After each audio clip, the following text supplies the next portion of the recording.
Hello.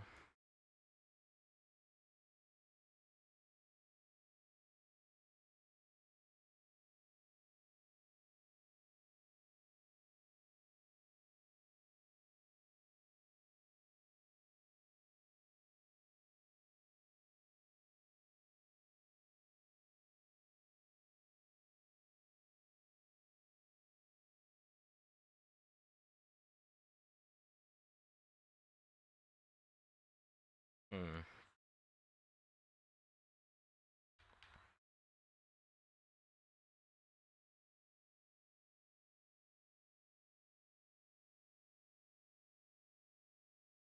I'm not sure about the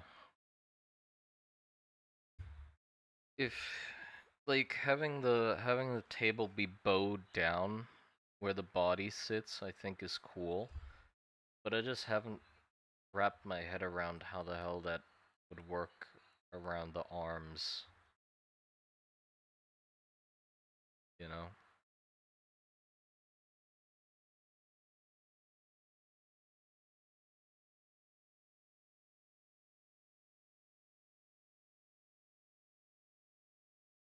On making more sprites. Yep.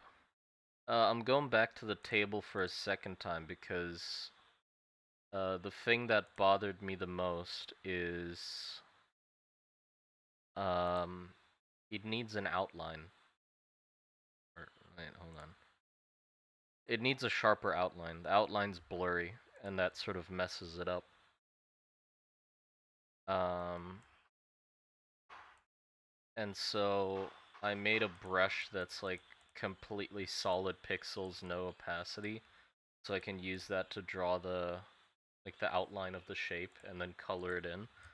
So it's still the same look. It's just that I made sure that the outline is completely opaque.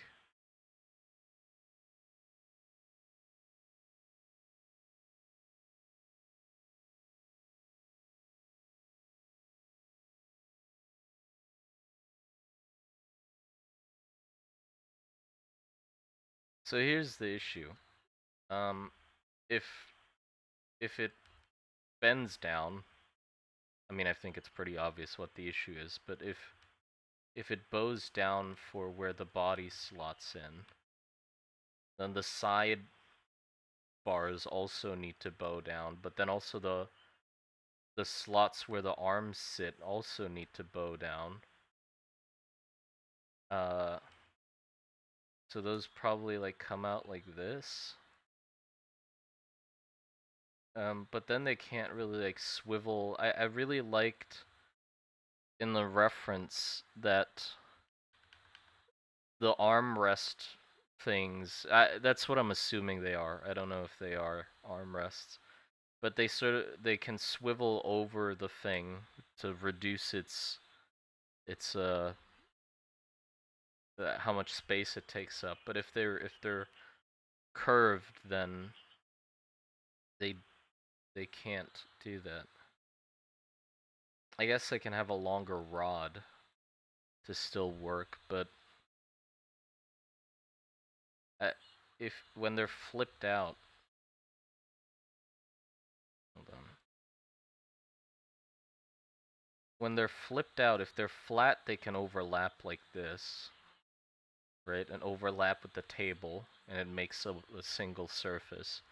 But if it's curved, you can't like semi-overlap half a cylinder over that. So I'd need to cut it at an angle instead.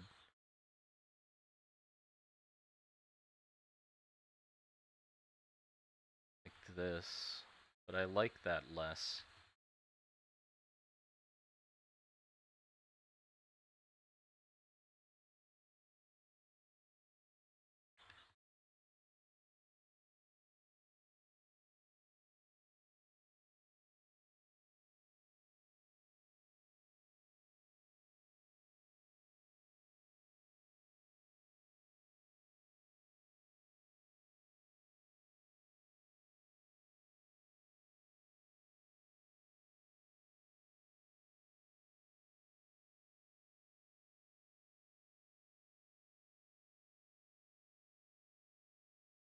Why not make it in 2 parts? That's not what I have a problem with.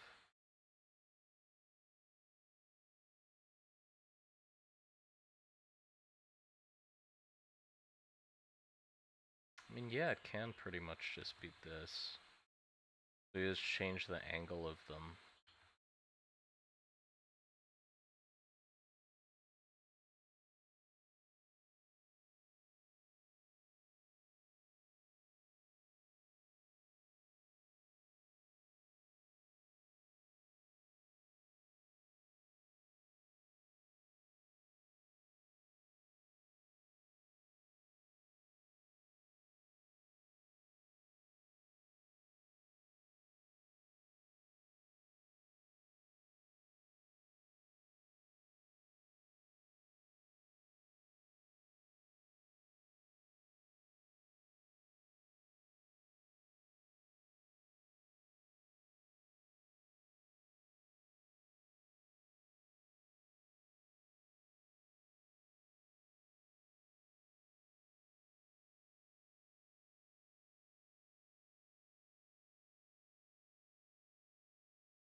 Did you just wake up? No, I just came back from Bangkok. Literally today. I'm just really tired. But I do want to work. I just might not have the energy to talk much. But I still think it's worth it to stream, you know? I am doing something. It would be a shame to waste it.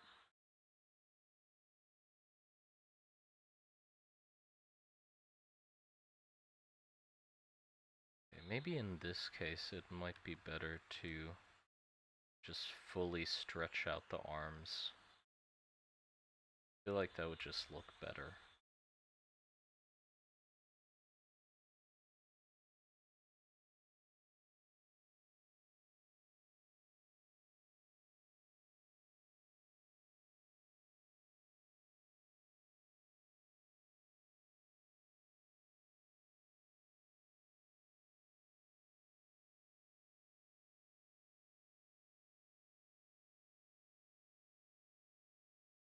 Yeah, I think stretching it out all the way. Issue is I'm gonna have to figure out how the hell I put them next to each other. They might need a little bit more space next to themselves, next to each other, but besides that it'll be fine.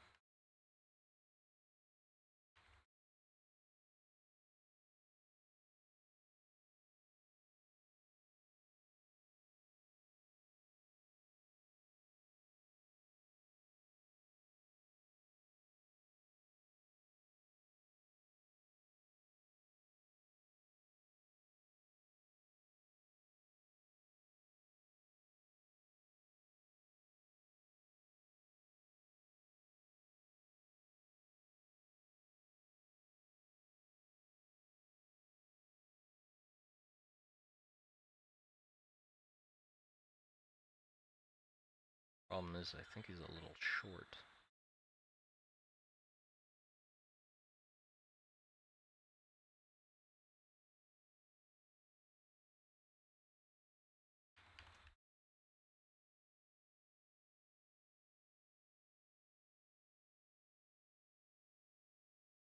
Well, the approach I have is I'm gonna tackle a very small part of it.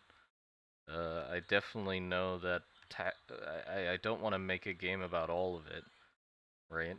And I like very sort of compact experiences games where it's not trying to be everything. It's doing one thing and it's just executing it well.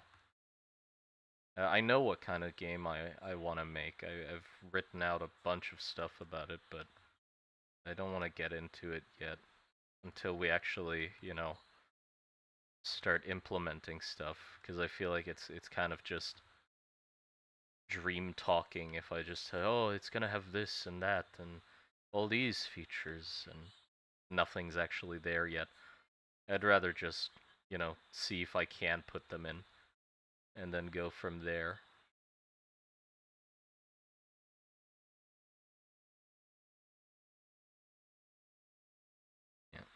but the main goal is literally just make a game that I like. That's the main goal. Make a game that I like, that I would play. The Fox reference was for something else, on a different layer.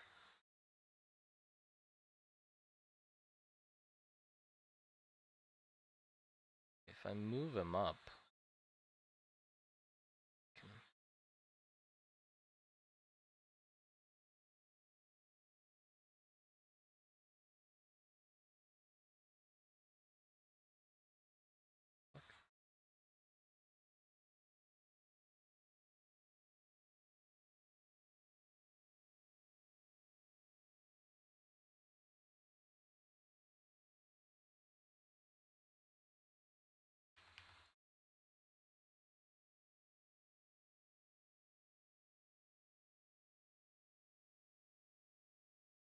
What's the Fox reference for? I was, it's still very early on, also this one, but I was thinking about a gun merchant character. This one. I was making her a weird long thing. Some sort of like beast folk, hatch folk thing. Uh, the idea is, if the game's gonna be top down, I sort of need to design characters that are interesting to look at from a top down angle, right? So it doesn't really make sense to make every character just a normal human, because normal humans are like the most boring thing to look at from the top, because there's so little to see. Shoulders, head, done.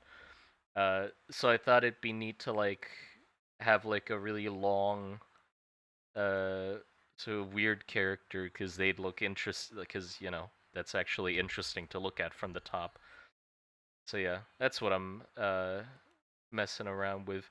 I think the doll maker is already a good character from the top, and also I'm drawing. I was drawing a uh uh this as well. You know, the war spawn, and those are pretty good from the top as well. The tripod works pretty well from the top. This guy.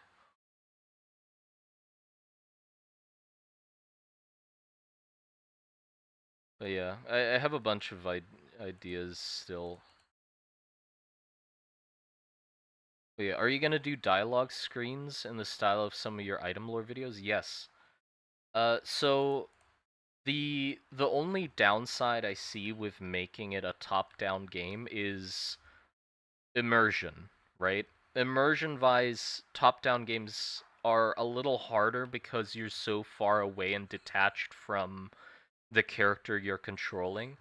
So to levy that, I think I'm gonna make a bunch of uh uh like with the conversation shots and stuff, have like character portraits and stuff.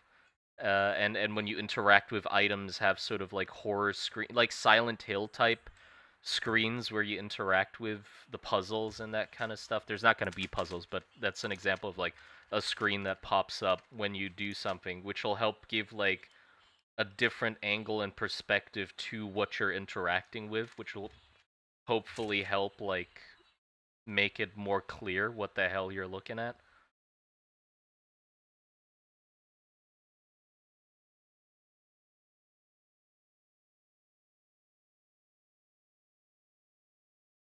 How would you do upgrades? Upgrades? What do you mean? Like I I really like more interesting upgrades in games, like the baseline damage up and whatever. Sometimes it's necessary just to have a baseline of upgrade options, but then like going beyond that, I find it really boring when games just go with the borderline number get bigger upgrades, you know? I really like upgrades that fundamentally change how you're playing or interacting with the game. or add extra mechanics.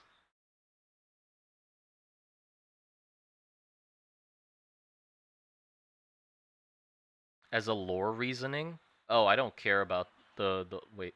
Maybe the actual characters you're controlling is the puppet master in first person. Always locked to look down at the puppet. I mean, yeah. I'm not really caring about the lore reason behind things. The lore is secondary, really. Because first is just gonna be making the game fun, and then figuring out lore for it. Yeah, Ultra Kill is a great example for like good upgrades where the upgrades are I like side grades. That's a good term for it. Deep Rock Galactic's overclocks, they're a bit hit or miss. Some of them are just eh. But usually the unstable overclocks are really interesting, all of them, because they're kind of side grades. They change the weapon into doing something else, right? So I like those.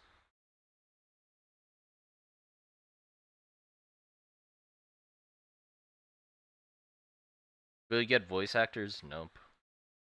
I don't think I'm gonna go into that rabbit hole. I'll do the like Banjo-Kazooie style fucking sound effects that every character has. I think that'll be funny. Um, I can't work with people. At least not that many people. So I'd rather just do something that avoids it entirely.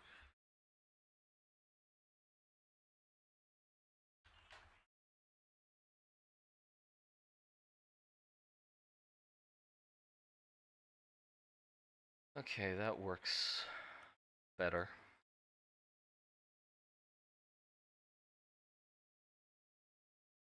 What do the accents of the two countries sound like? I don't know. I don't really care either. That's not really a detail that I find uh much important. To some people it might be, but for me it's like I couldn't care less what the fuck they sound like.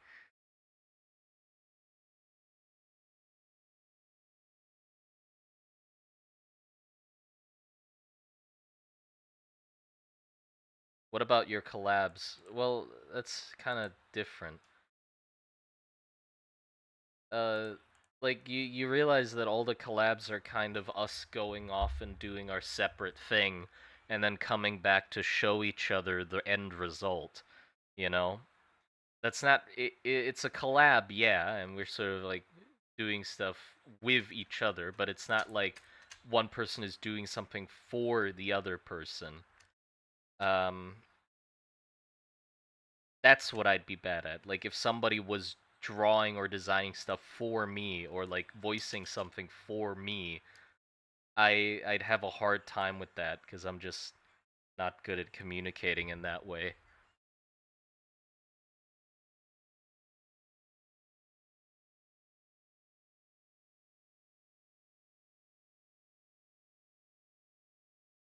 Your collabs could voice for fun. No, I don't want to have people voice it because I can't handle working with people in that way. Like physically, I'm just incapable of working with people. You know, that seems like a nightmare to me. I don't like the idea of that.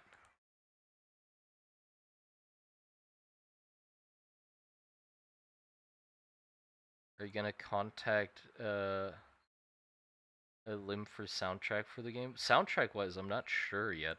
I mean, he'd be a good contender for it. The guy who like offered me a bunch of and made like the Rust and Trenches album, I guess I could call it. It definitely be he'd definitely knock it out of the park if I needed some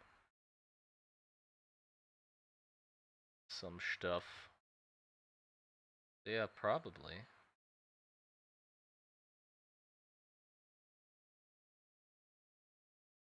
Where does this pixel art come from?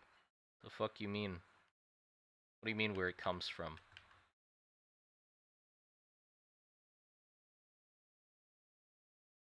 It's dripping out the tip of my pen at the moment. That's where it's fucking coming from.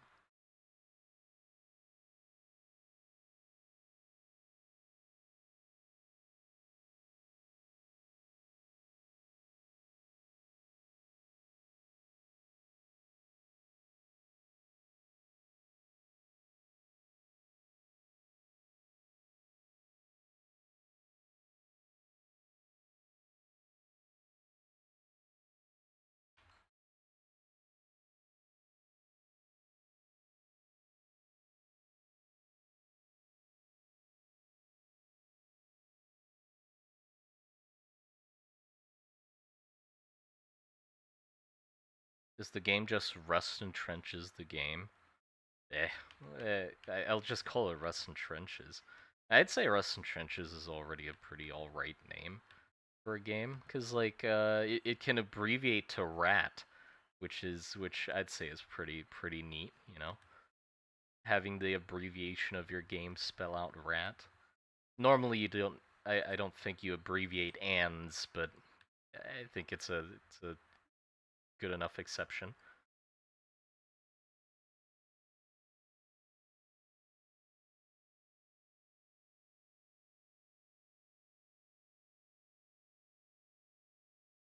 Yeah.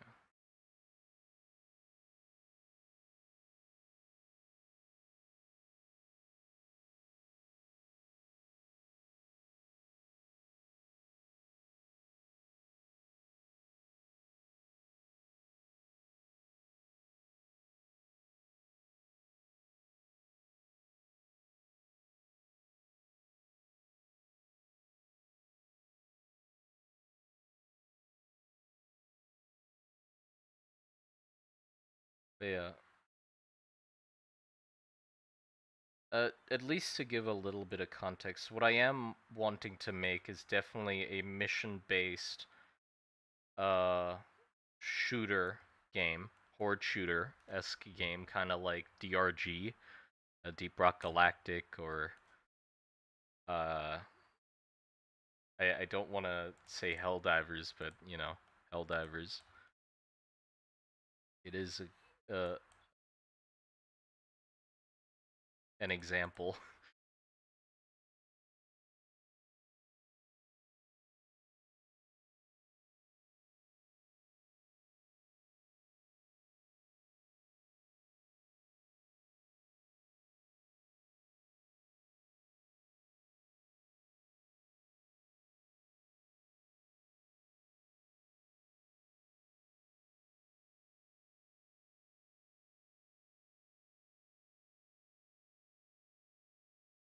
Okay, wait, what the fuck am I doing? Hold on. So this shouldn't matter yet. Deep Rock Far style. Yeah. Reason being literally because I just enjoy those types of games. Like, what other type of game would I want to make besides the type of game that I enjoy playing? That seems like a no-brainer, you know?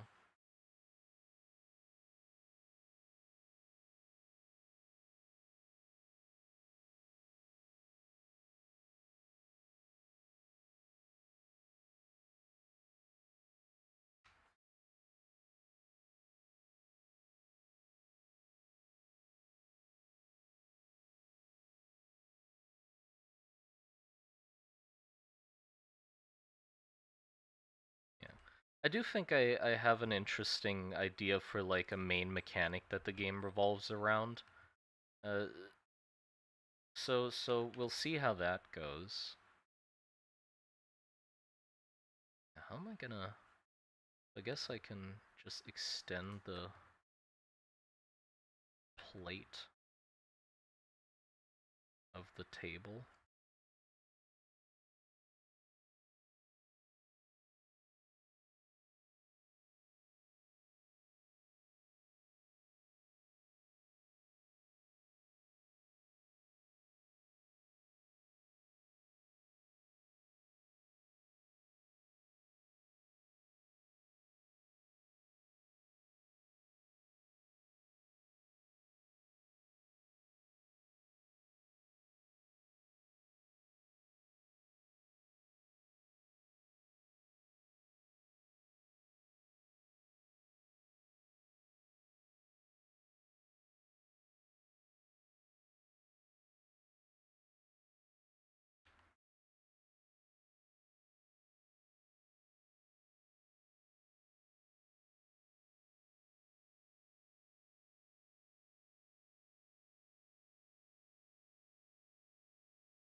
one of your characters in the dreaded fort? No.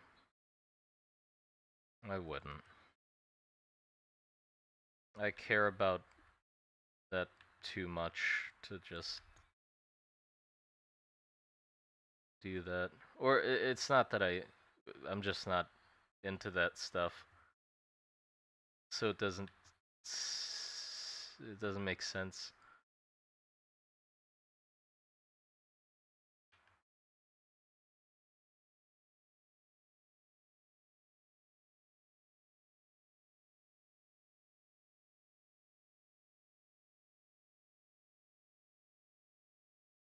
Okay, and then where the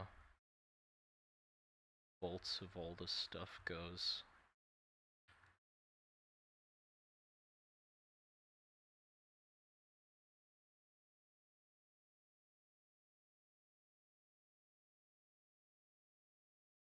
Draw those in later.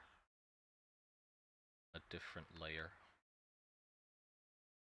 Okay, I can definitely bring this back though and sort of modify it a little bit.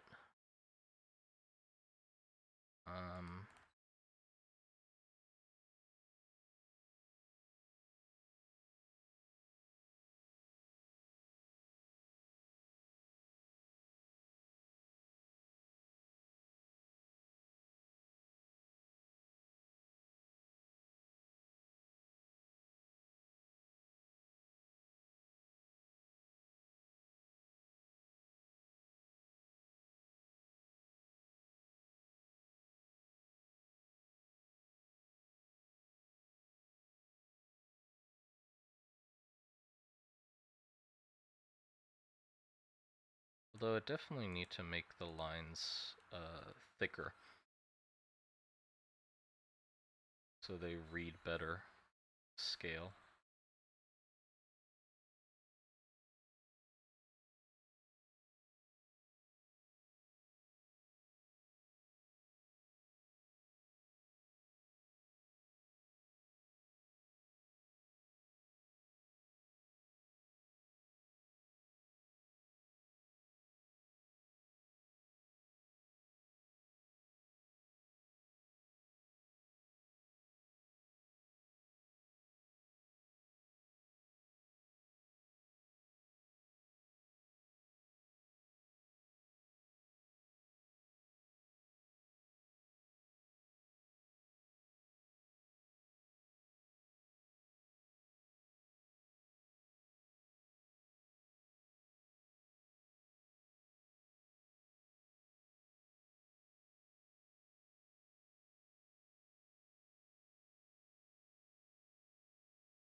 Have a Disco Elysium style game? Hell no.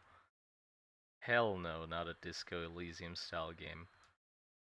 I don't play those kinds of games, so why would I make a game like that? I'm too fucking dumb to understand that kind of game.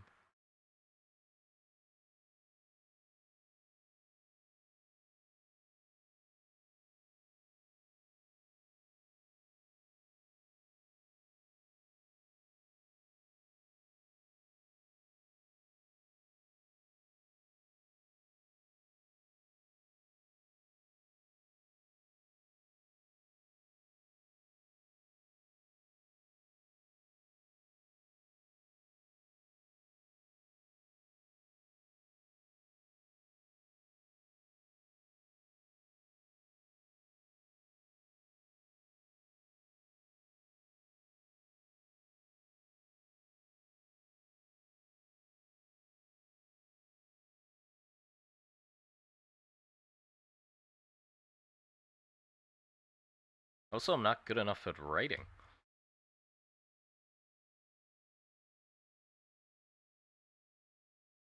For that kind of game. I can't make a dialogue heavy game that stands on the dialogue alone.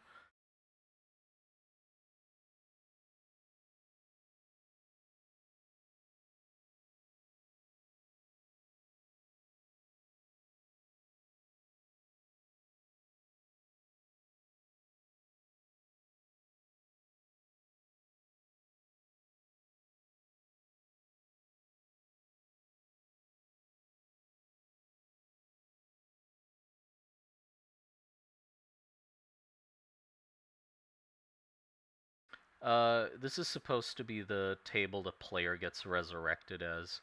Because I'm sort of thinking you play as a weird, like, flesh puppet thing.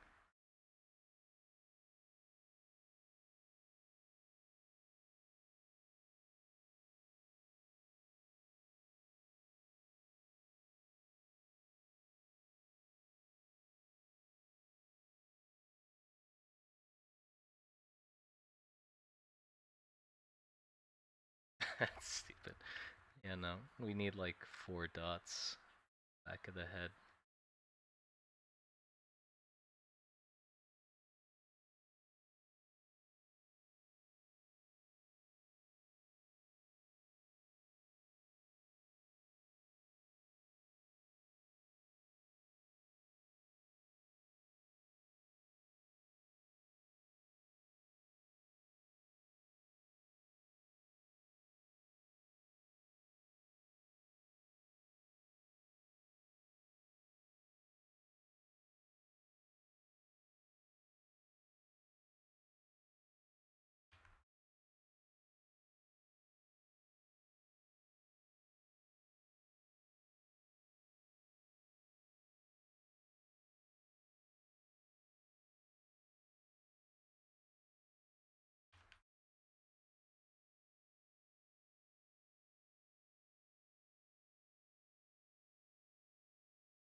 Okay, and then I can test putting this, like, flat base into Blender to see if the edges are better now.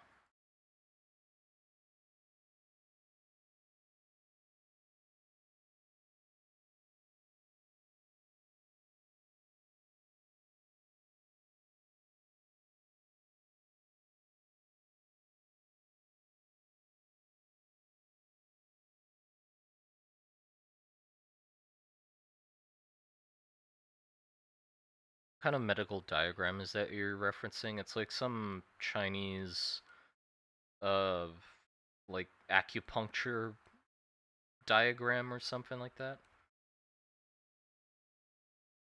It felt like it seems quite fitting, you know?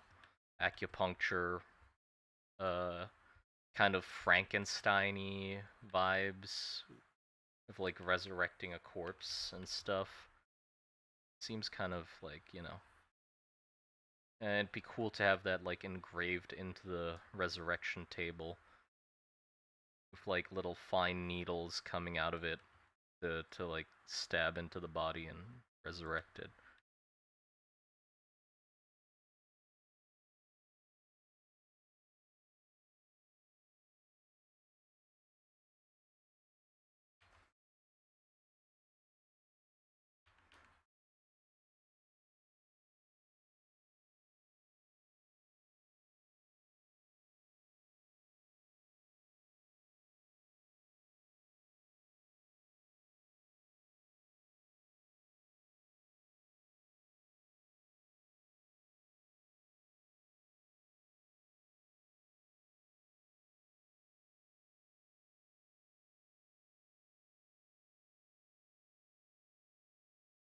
Okay, now we color it.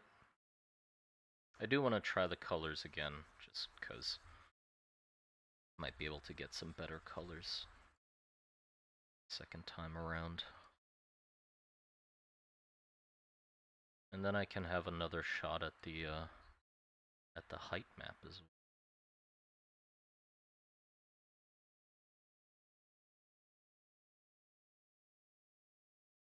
Holy fuck.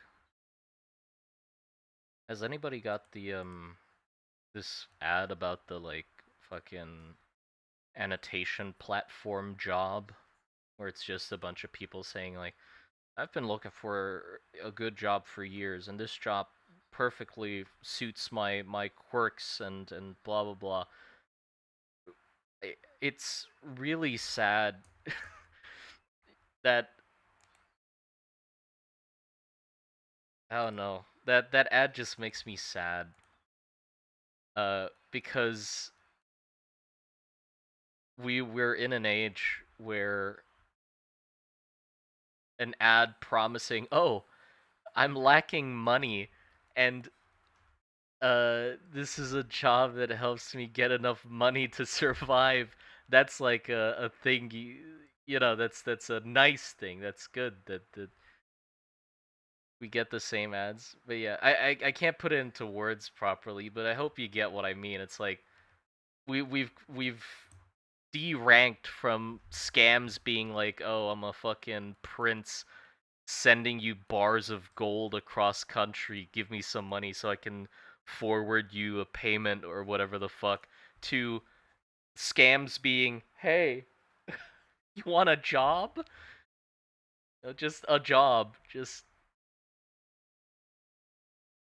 and not even a main job. This is an extra money job. Like, oh, my normal actual job isn't paying me enough. Would you like another one?" That's really good though. To get just that enough money to you know solve your problems.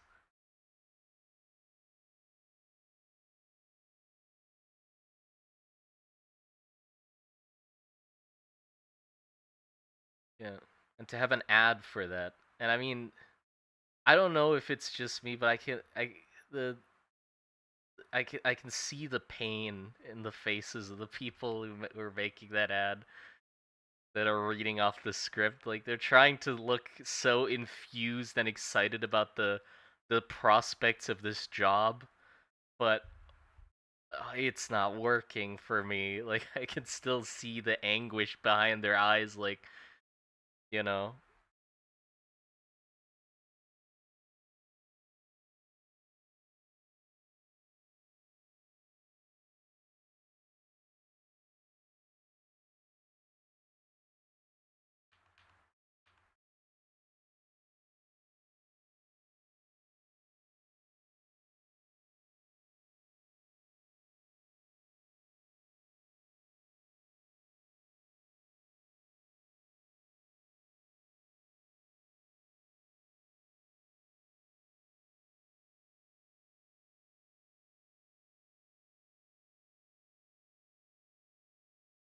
yeah, I'm constantly getting it at the moment, and also AI ads, a bunch of AI ads. I don't know why. Like again, just makes me sad, dude. The AI ads, like the ones that are like, uh, maybe it's because I've been searching up a bunch of like coding tutorials for making games, so it thinks I want to use AI to help me with the coding.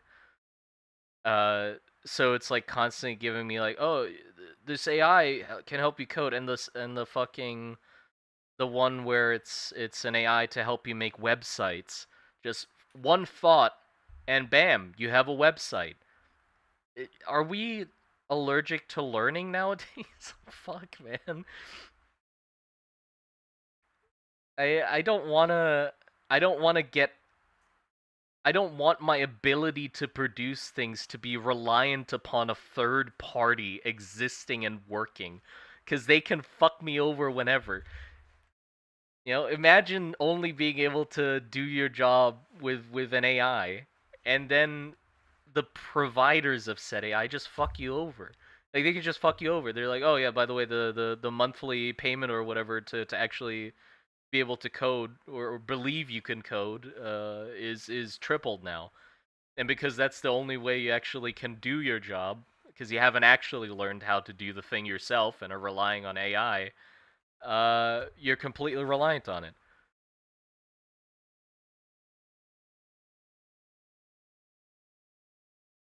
Selling real estate for cardboard boxes on the street, yeah. I don't know. Just I've been getting spammed them way more often like recently, and they've just been bumming me out.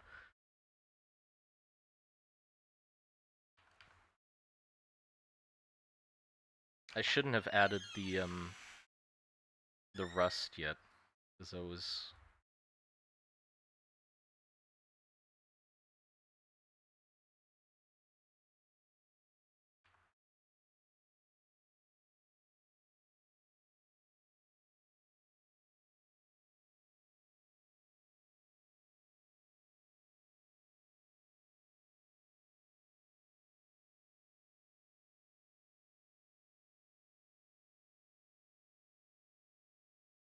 When I was in university after COVID lockdown, the amount of first years who couldn't do anything without AI was shocking. Yeah. I mean, it's definitely not the children's fault though. Like, I don't want to become that kind of adult to be like, oh, the kids are just stupid. No, it's some fucking cosmic uh congruence of companies' faults who are just designing everything to sap the juice out of children's brains at this point. You know, like if I was a kid who grew up now, like if I was born a few years ago and I'm in this system right now, I'd fall into the same trap. I would be no better than anyone else, you know? Because it's just built like that. It's just built to be this horrifying grinder, uh,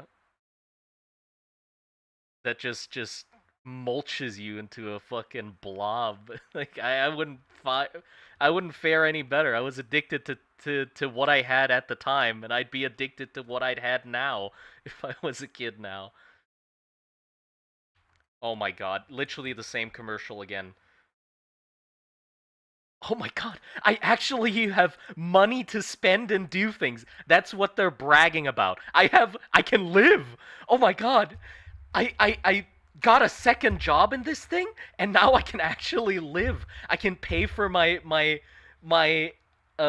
bare minimum amenities. That's what they're bragging about in the commercial.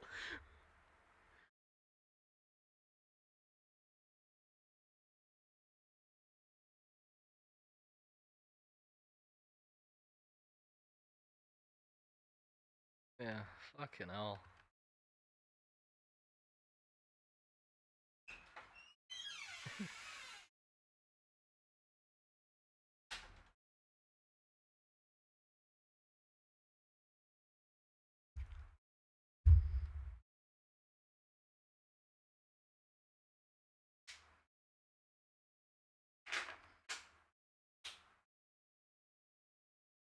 Going to splurge on some whole wheat bread. Slow down there, partner. No, we don't want to be too frugal and too, only necessity. Can souls be created from scratch? No. I like systems where there's an equal give and take. Um, where you always need to have something to create something. Uh, Full Metal Alchemist style, you know. Because it's just nicer that way. I feel like it balances things out because you can't just create shit out of nothing.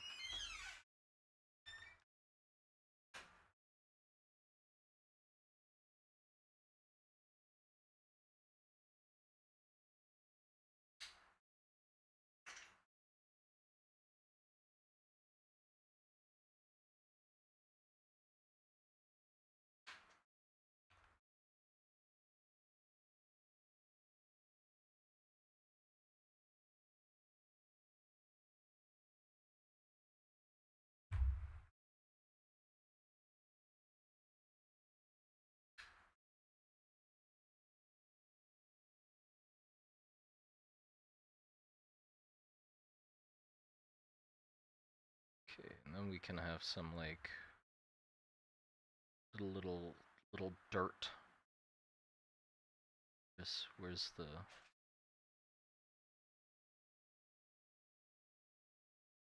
Oh, that's nice. I didn't mean to do that, but good.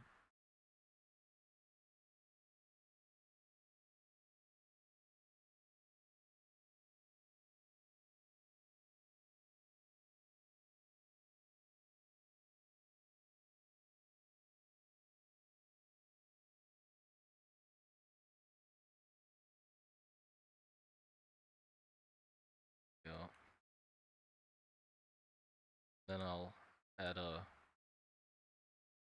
shading layer on top of this, I guess.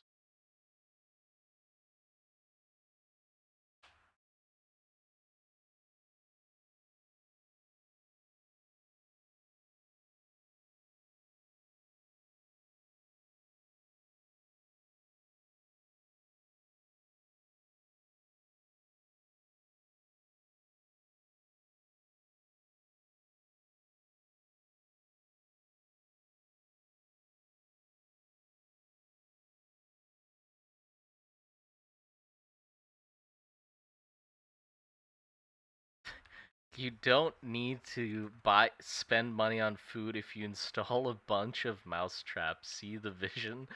I see it. I don't know if I like it though. I don't know if I like that direction that you have to go in.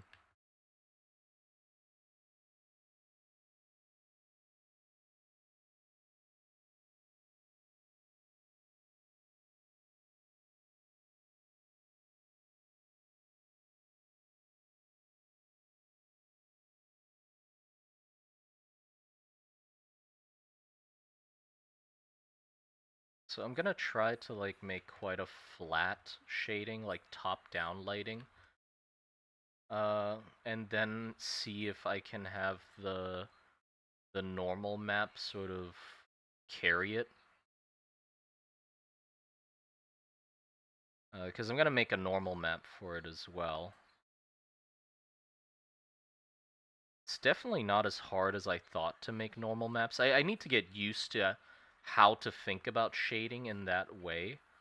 But besides that, it is quite manageable.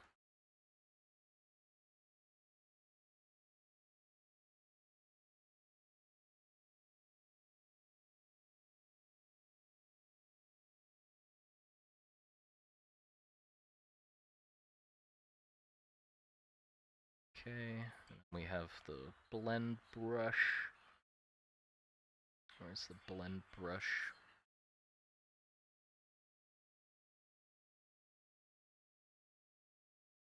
Yeah, we're painting normal maps too.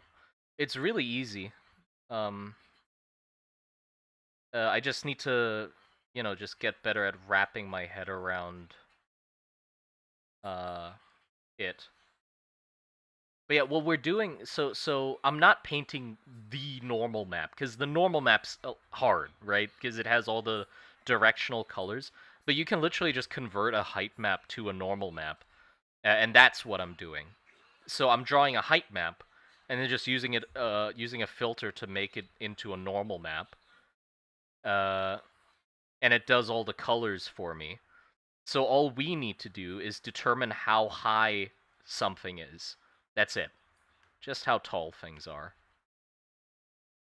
And that's what we're going to do now. Okay, I think I like that.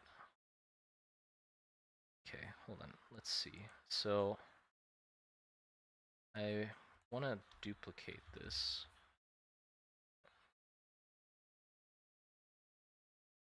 I want to select opaque. And selection, shrink selection, 1 pixel. Then we can have some inlays. Look at that. That's a bit much.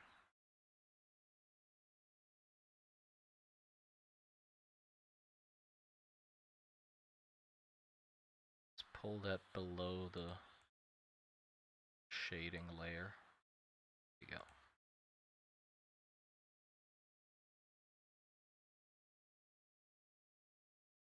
Do I want that?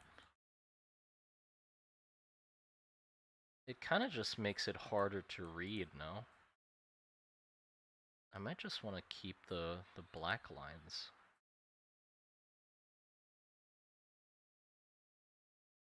A what map? A normal map. You'll get it. You'll get it.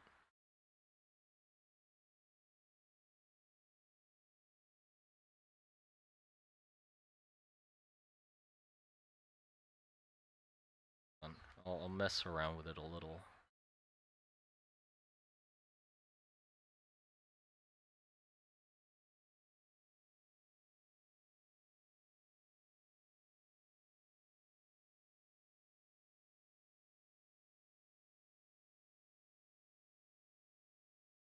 Yeah, I think it's fine.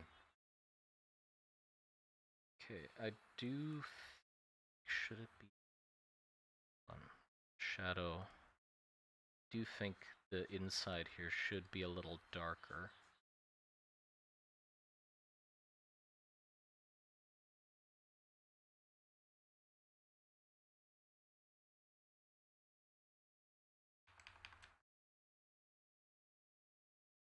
Yeah, okay, that's good, that's good.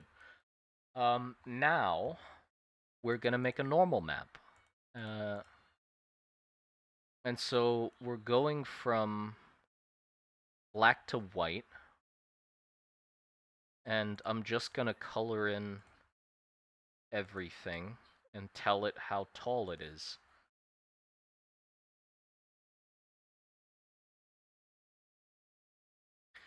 So, obviously, this is white, right? This is the tallest part of the table, so we're immediately coloring that in as white.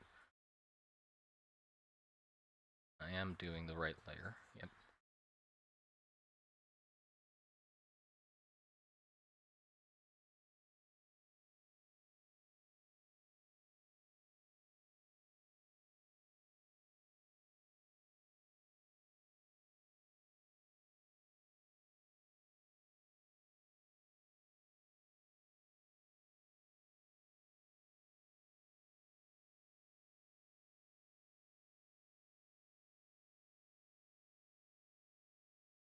I'm gonna lower the opacity a little, see it better.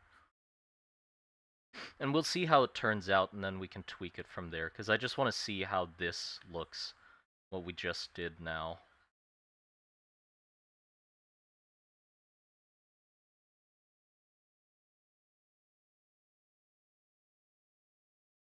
Okay.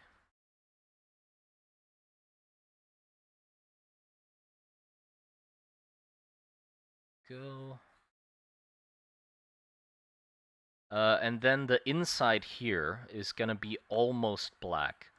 I'm gonna have the lines be black, so this here is gonna be this shade.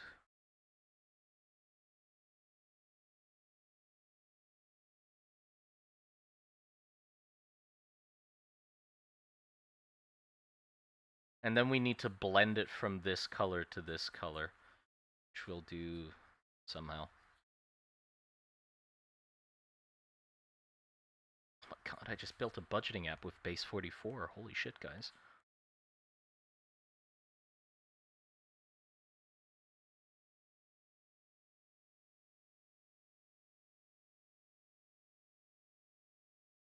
This stage might be easier to do in Blender. Well, I like it this way, though. I like being in my comfort zone, my little Krita bubble.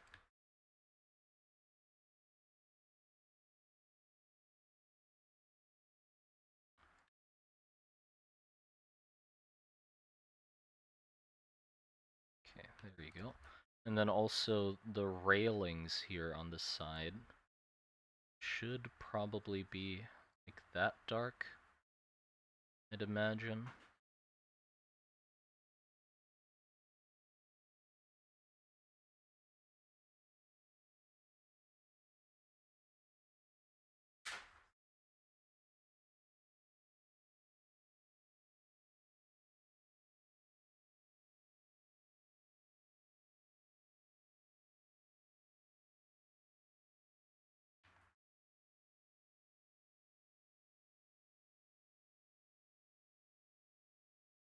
I should have probably filled it all in first. Let me do that. There you go. Back to 0. Hold on. It's hard to tell because it blocks everything. I might want to put it underneath everything. That might help me tell it apart. Then I just select all of this, Control G, that. Yeah, that might be better.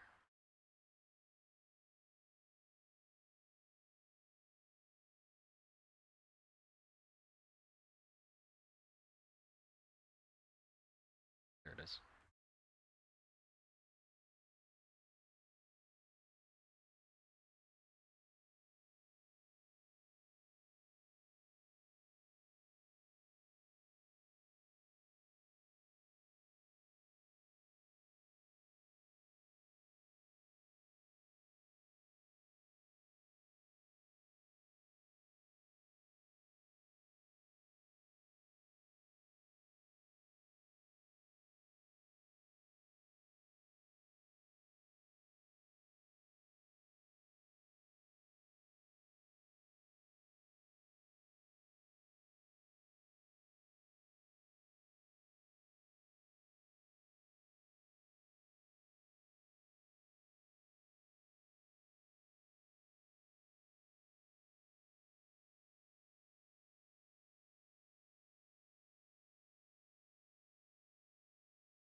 I think that works.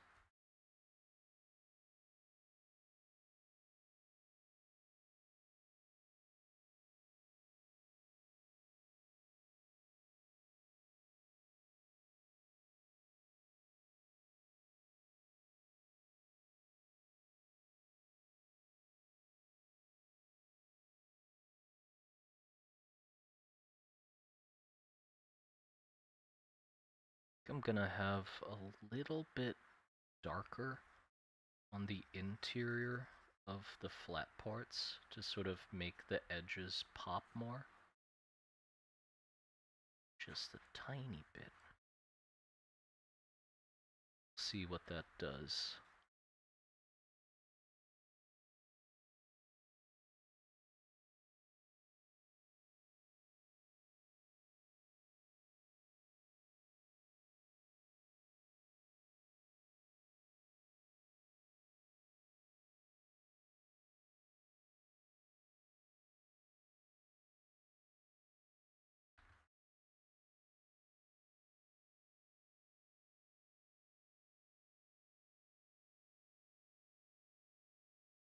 Okay, and I do want to soften these edges a little bit.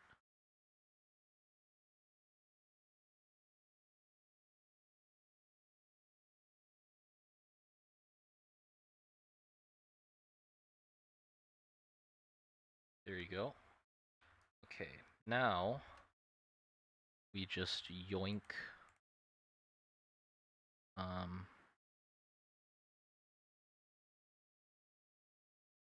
where is it?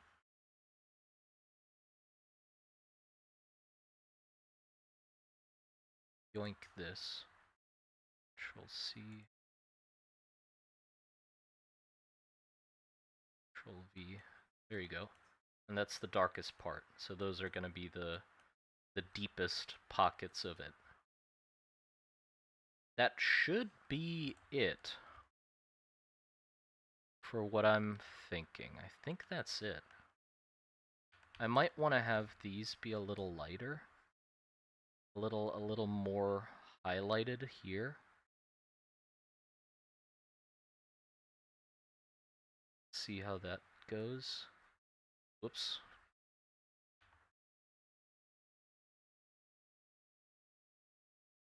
Yeah, literally that should be it. So I'm just gonna Control E. There you go. And then we're gonna add filter mask. Ta-da! There you go. There's our fucking. There's our normal map. Wow, that was hard. Phew. Okay. Yeah. Let's put this into Blender and see what that looks like. The fuck? Why is it purple? Get the purple out of there. Oh, 'cause it's.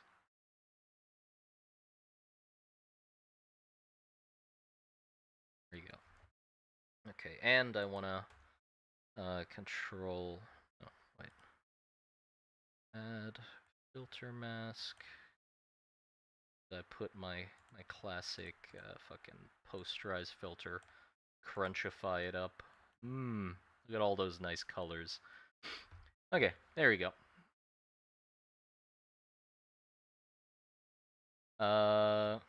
So now I will just save this as a PNG. Operating table test. Save. Bang. And then I'm gonna do the same with this. Save as operating test normal. Bang. There you go. Let's try and see what that looks like, shall we? Okay, give me a sec while I go and open Blender. It already looks cleaner to me than the first attempt I did, but we'll only get to find out when we actually, you know.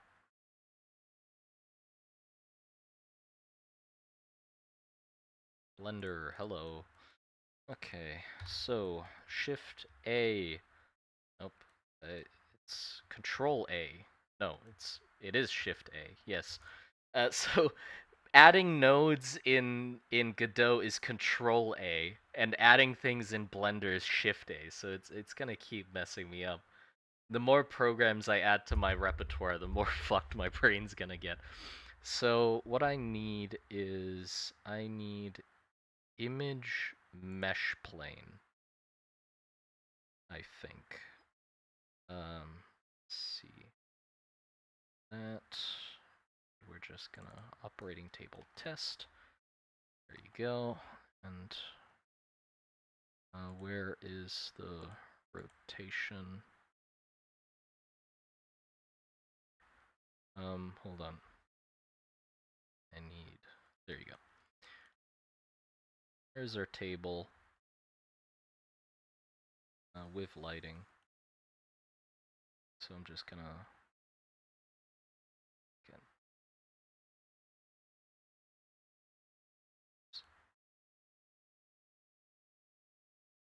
turn it, please.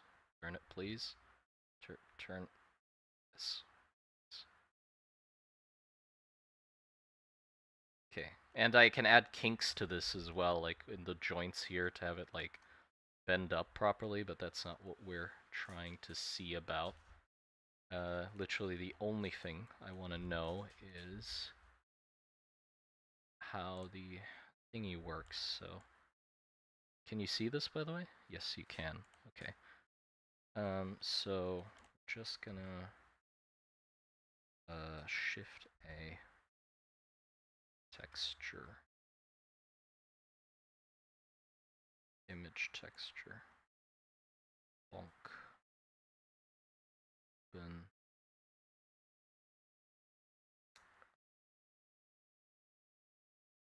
Operation.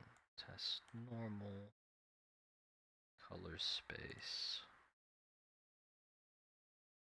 Color space?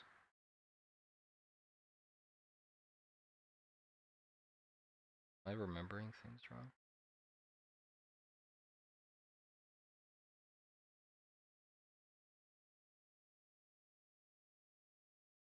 Where's the non-color? Oh, there it is.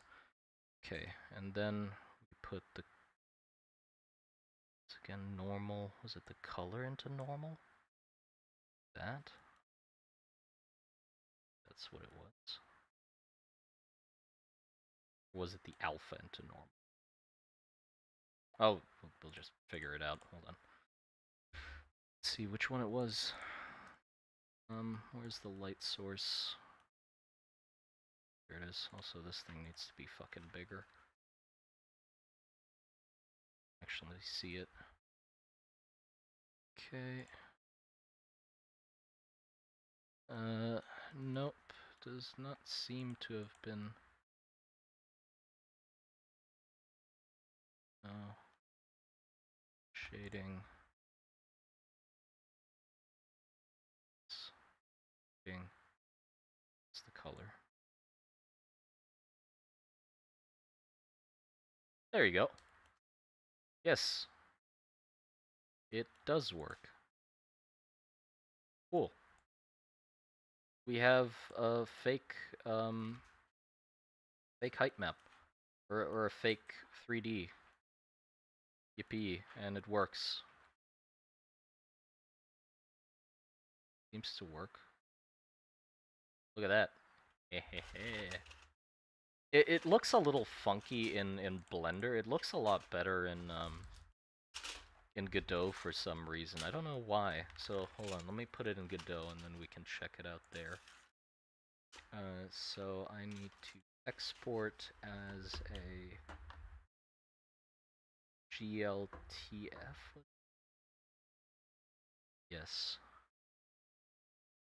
I need to select this first. Select this. Export that. Include selected objects. Transform. Should be it. Test table. Stuff that in here.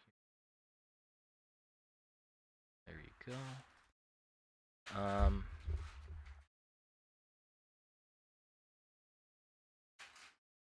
Don't forget to add a normal map node. Oh, I don't know what that is. It's been working this way. I don't know what a normal map node is. Okay, now let me go into Godot. We're opening up all the programs today. No, I won't close this yet.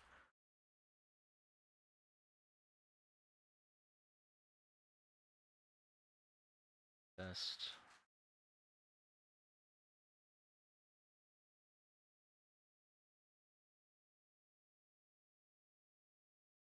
Okay, now I need to share the Godot screen as well. Fucking. And Godot doesn't get picked up, so I just have to share the whole damn display. Godot, this is like the tests I've been doing. This is where I bent the table a bit. I did this one before. Table has a bit of a kink in it. Didn't do it this time, but we're just trying to see if the edge is nice. Because these edges are not nice, because I just used my normal brush. So I think I can just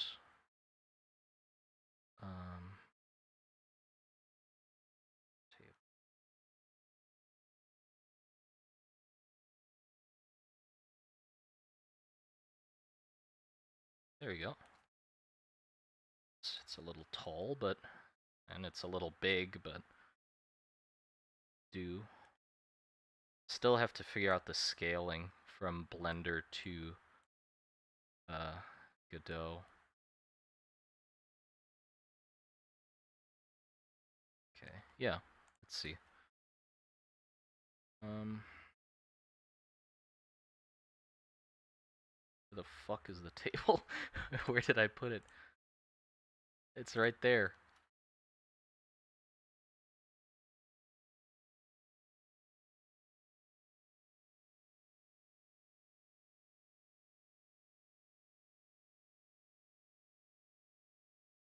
Where the fuck's my table? It's right there. What do you mean? What did I do with this? Hold on. How did I add this thing in? I added this in the same way. Oh, it's a part of the... Why the fuck is it a part of the player? Hold on. There you go. I was moving with the player. There it is. Oh my god, look at that. Jesus Christ. It's a shiny ass table. Why is it so shiny? I probably should have added a material to it in Blender. Like it added a weird like wet, just normal material, which is really what I want for it. Although that looks fucking excellent, I would say. That looks really damn good. Besides the weird, icky wetness. But yeah, I'd say that's you could say a minor improvement from the first version. Look at that. So yeah, that's what we can kind of expect from the sprites then, for them to look like that. But yeah, I think I did the height map right this time.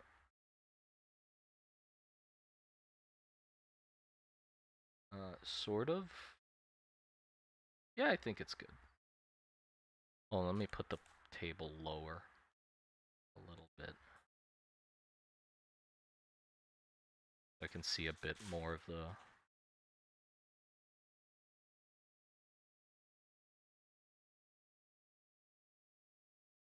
Yep, that's exactly how I wanted it. Okay, good. Good, good, good.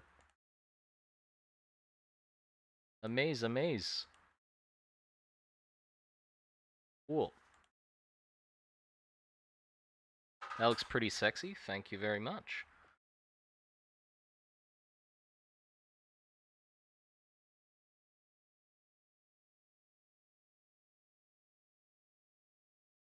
meets the base expectation. I mean, it looks good enough. I definitely think I could improve it. Like, if I get better... I think the height maps can definitely get better. For me to just get a better sense of how to make it properly feel 3D, just shade it better in the height map to have that carry it.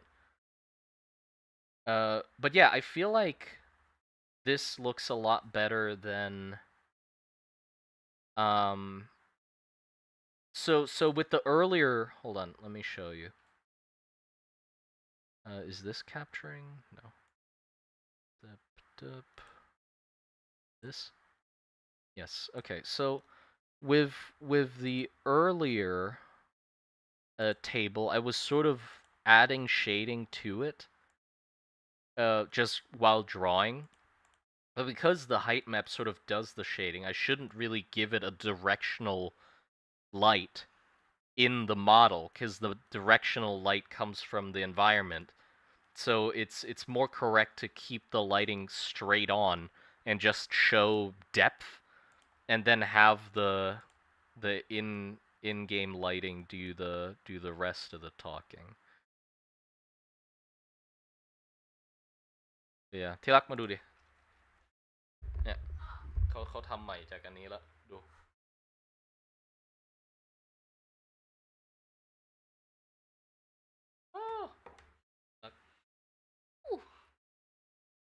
มากเลย เอาด้วย เย่เย่ เย่เย่ ขยายสิได้เหรอ ขยายไม่ได้ทำให้มันใหญ่ขึ้นก็ได้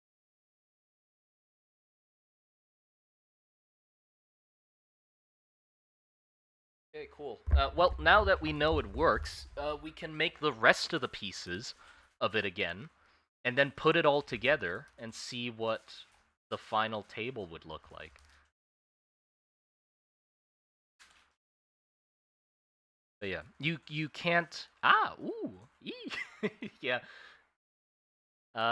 You can't imagine how happy I am to do this, by the way. I don't think this is ever gonna get tedious. I thoroughly enjoy the process of doing this. Just making little props.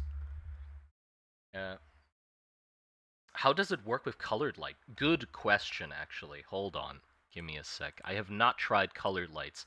And obviously colored lights should be how it works.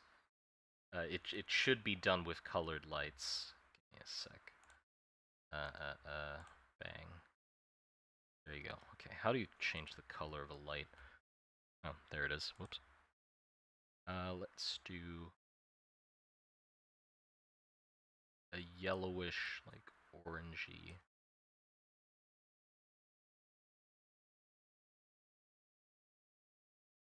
What is this? Shit. Okay, cool. There you go. Let's do like a... Ew.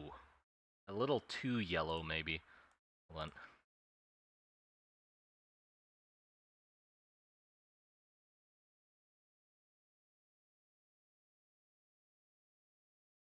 Okay, that's a little better.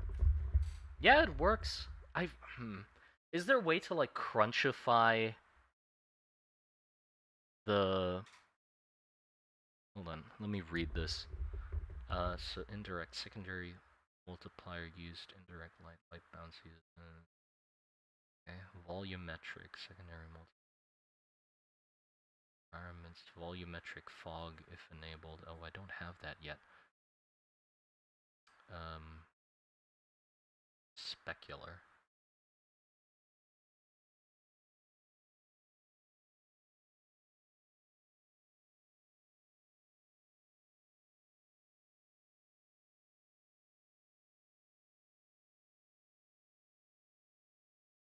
I want to see what that does. Oh, that removes the weird glossiness.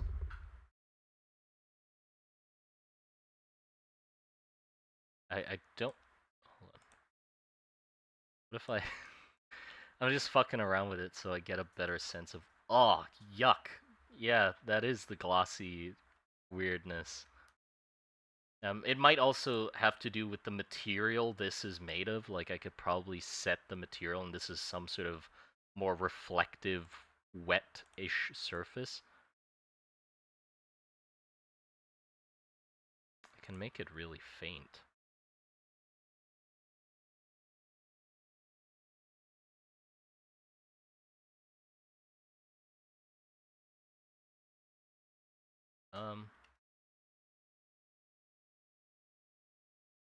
Yeah.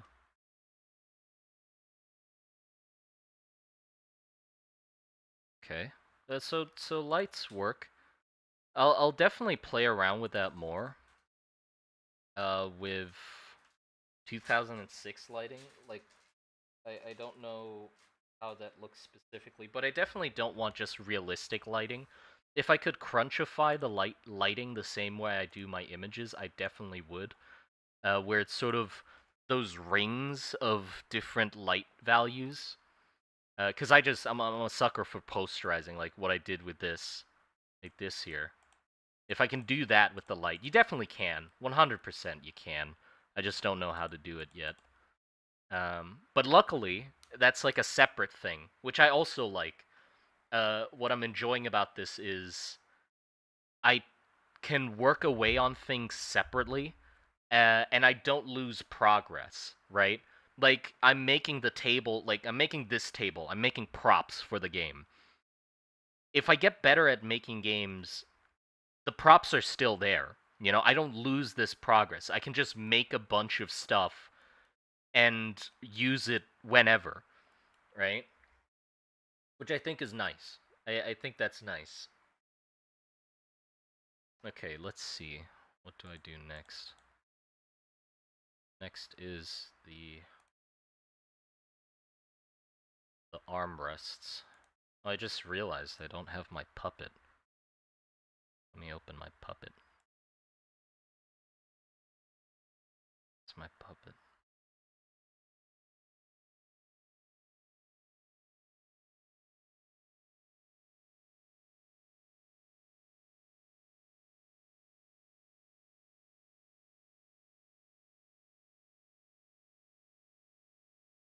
There you go.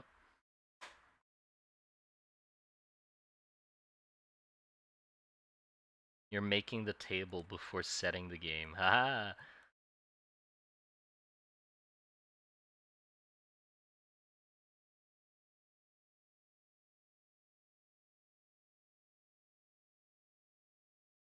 Oh yeah. You're right. Godot does the normal, the closest thing, right? Where it like changes it to blur the image, so I need to import it as closest. You're right about that as well.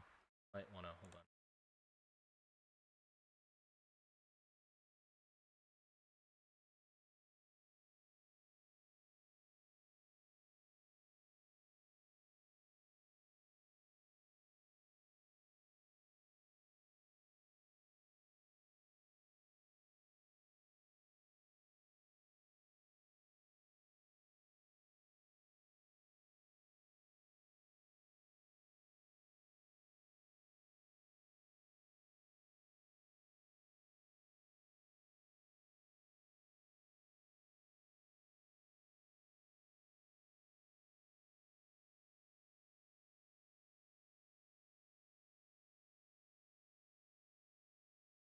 Where the fuck do I do that? Process.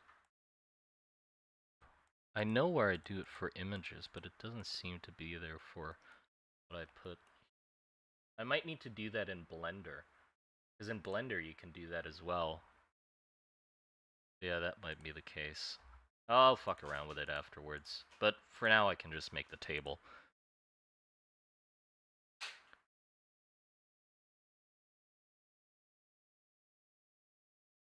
Oops. Yeah.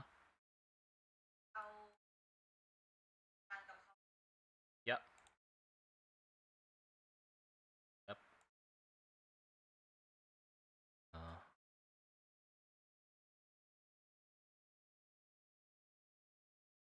okay. I'm gonna take a little break though. Give me a sec.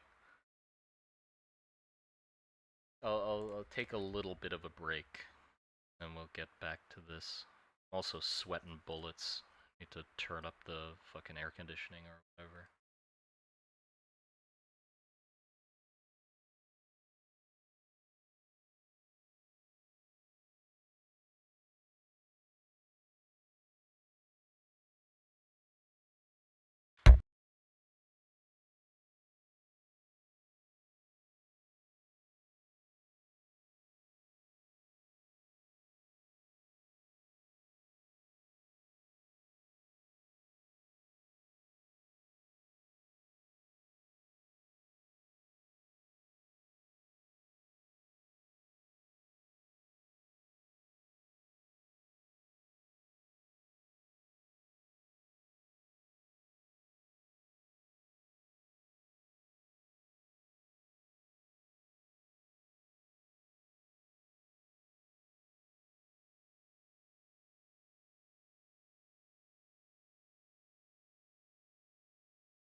Okay, I'm back.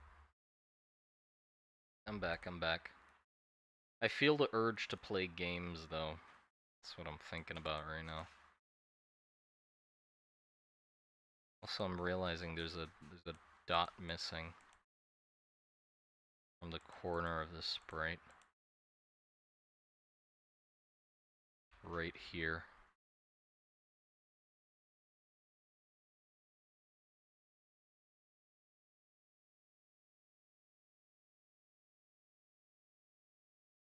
There you go. That's better. Okay, where did I write that BRB? Get rid of that. Okay. Oh, also, I need to figure out how tall things are. Not the spire, please. Come on. I mean, I can squeeze in a run here and there, no? I've been away from the game for so long. Okay, what was I gonna... Hold on. Yeah, how tall are things? So, we measured out that this is the length of a person. Which is... So, if a person's sprite is 128 by 128 pixels, the table is triple that, pretty much. Or double and a half that is the length of a table. So how tall is a table? How like how tall is an operating table? Operating table goes up to like your your your hips, maybe your elbows. Stay away from the coke. Your elbows. That means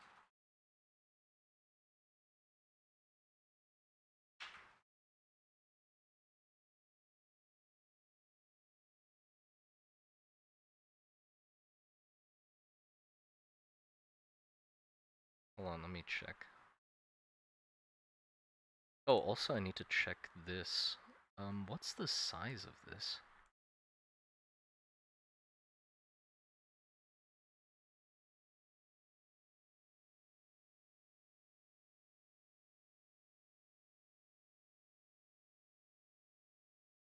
Z 4 meters. Yeah, fuck no.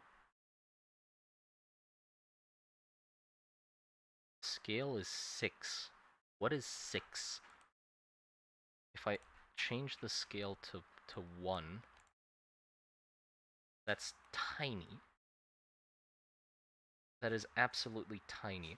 So, I need to keep into consideration... So, every square in Godot is a meter, right? That's sort of...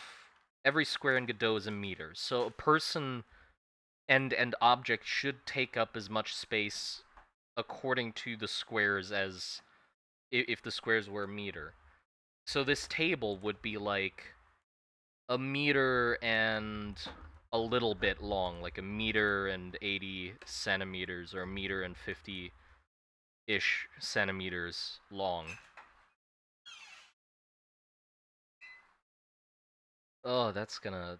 I'm gonna... If I figure it out once, then it works, because then I can scale everything off of everything else, but it's just that initial, like, setting into stone what the fucking scale is. It's gonna give me a bit of a headache. But the sprite detail level is not gonna change, right? Because this is gonna be how detailed the game is, pixel-wise. I don't want to get any more detailed than this, because my computer's gonna explode.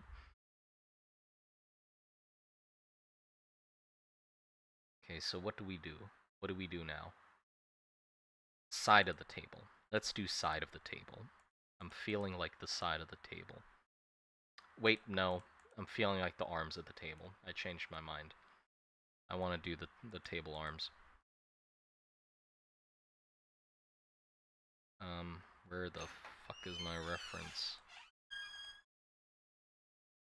Reference image. Oh. Where the fuck did I put the reference image? Here it is. Okay, so this is in the same scale. So I just yoink his arm and put that up top. And I actually only need one arm, right? Because I could just flip... No, I'll do two arms. What I'm thinking is I might...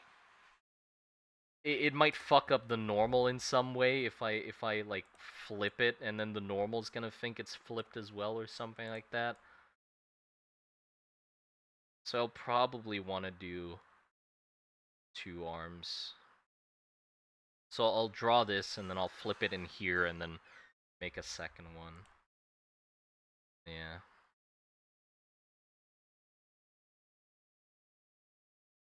Oh.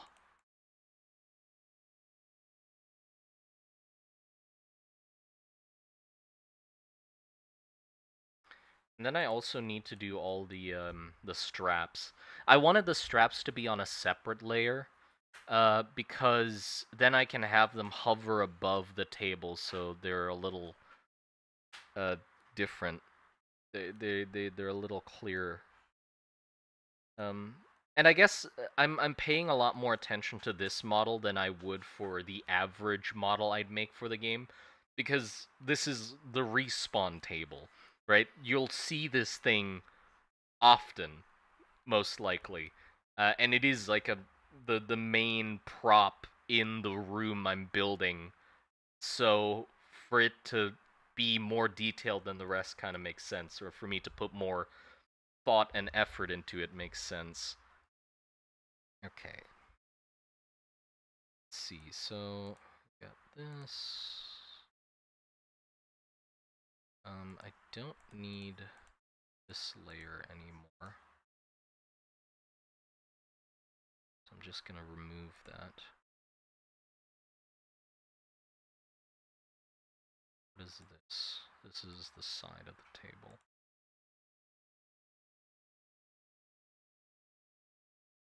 Okay, so first we are going to make the shape.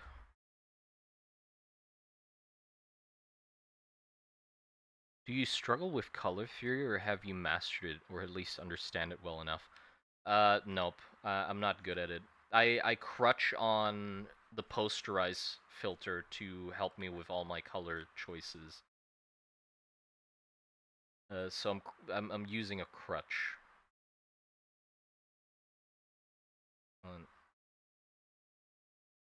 I'm not good with colors, that's for sure. Like, look, this is not good colors. This is very boring colors. And then you add the posterize filter, and it's like magic. You know, see, it adds weird blues and reds and stuff.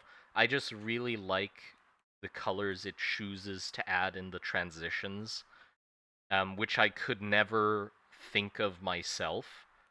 So I guess I'm lucky that the posterize filter is exactly the kind of coloring that I'd want, because then that means I can just use the posterize filter and not be actually good at coloring myself.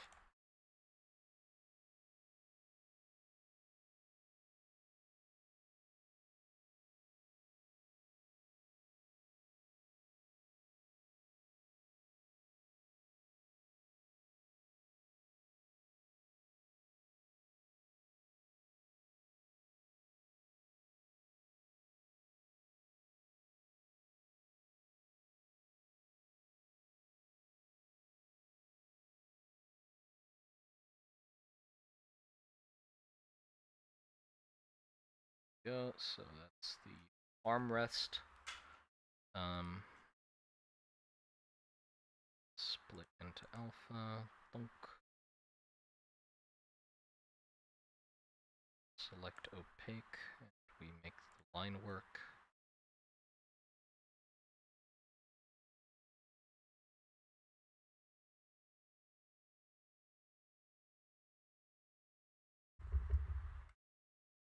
Why is it not dark? Not dark enough. Is it not dark? There you go.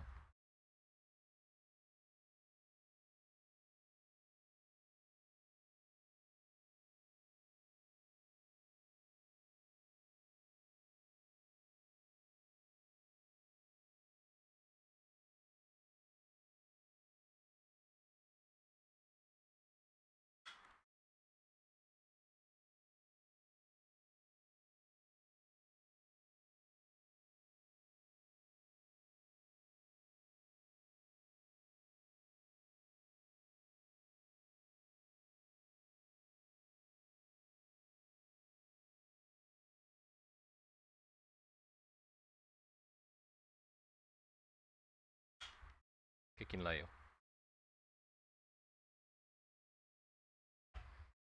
อ๋อหำ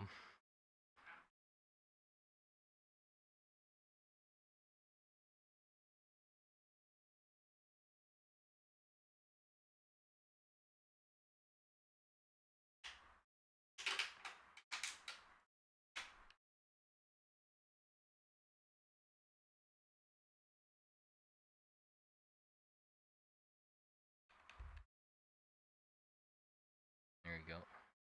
Complicated. Then we need those liney lines. Which I will put on a separate layer.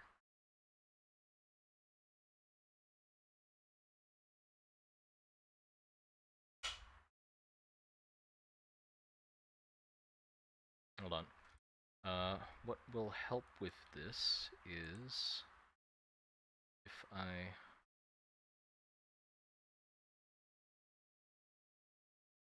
screenshot this.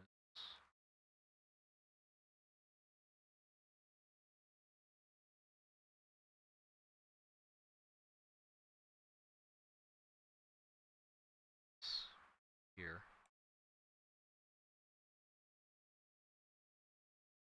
So I can have it next to the arm and draw the lines to match up with it.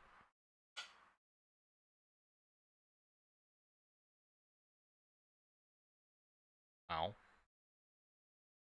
ปล่อยไว้ก็ยังไม่หิวเขาเพิ่งกินยาไปอาทิตย์แล้ว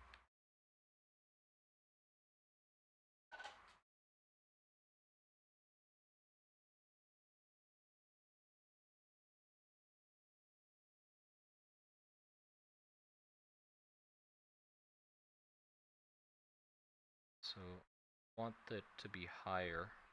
This, I definitely need to that bolt.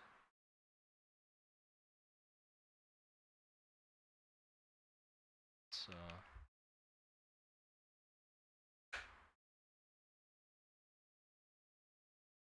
have you ever considered redesigning dragons? Yes, although I don't really like, my goal is not to set out and redesign classic fantasy creatures. With the dwarves, it just happened to be what I was doing at the time. I didn't think that actual fantasy dwarves weren't good. I very much like dwarves. And all fantasy stereotypical characters I find pretty alright. Or I have nothing against them. But I just I had an idea about, oh, I could push this about dwarves, and then I just did. So if I don't have like a neat take or idea to do of a creature, I don't really want to force myself to think of one, because I feel like it then just feels forced, literally, because it is forced. So it'll just end up feeling like I just tried to come up with something for it to be different rather than just naturally coming up with a neat idea that I then want to explore further, you know?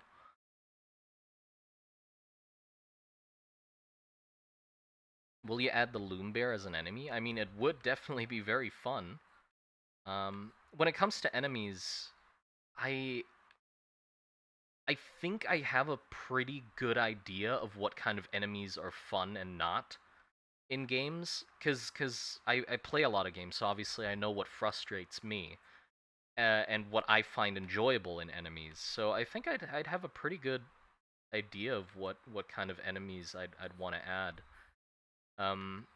Although I can't just add anything I want willy-nilly. It'll definitely need to have, yeah, no shit. There'll need to be a balance of what types of enemies are in the same map, that sort of fill out different roles and create an interesting dynamic for the player to interact with. Specifically, one thing I really like in games is when enemies have an interesting way to take them out or some sort of different requirement to take them out. Um, but I only like it when that's an option to take the enemy out. I don't like it as much when an enemy pigeonholes you into killing it that specific way and no other way, right? Where nothing else works on it besides that way of killing it.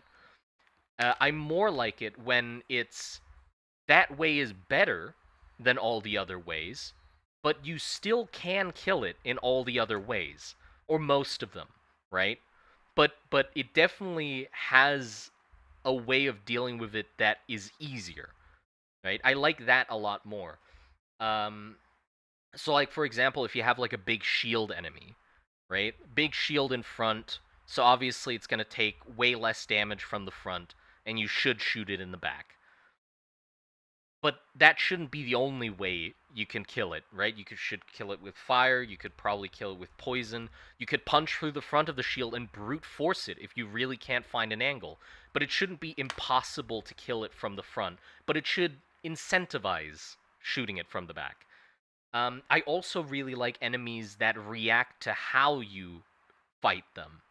Or like a really good example that I really like is the Goliaths from Borderlands 2. Those are just such a fun enemy, right? Because you shoot them in the head and then they go into a rage, and then kill everything around them and level up. That's such an interesting.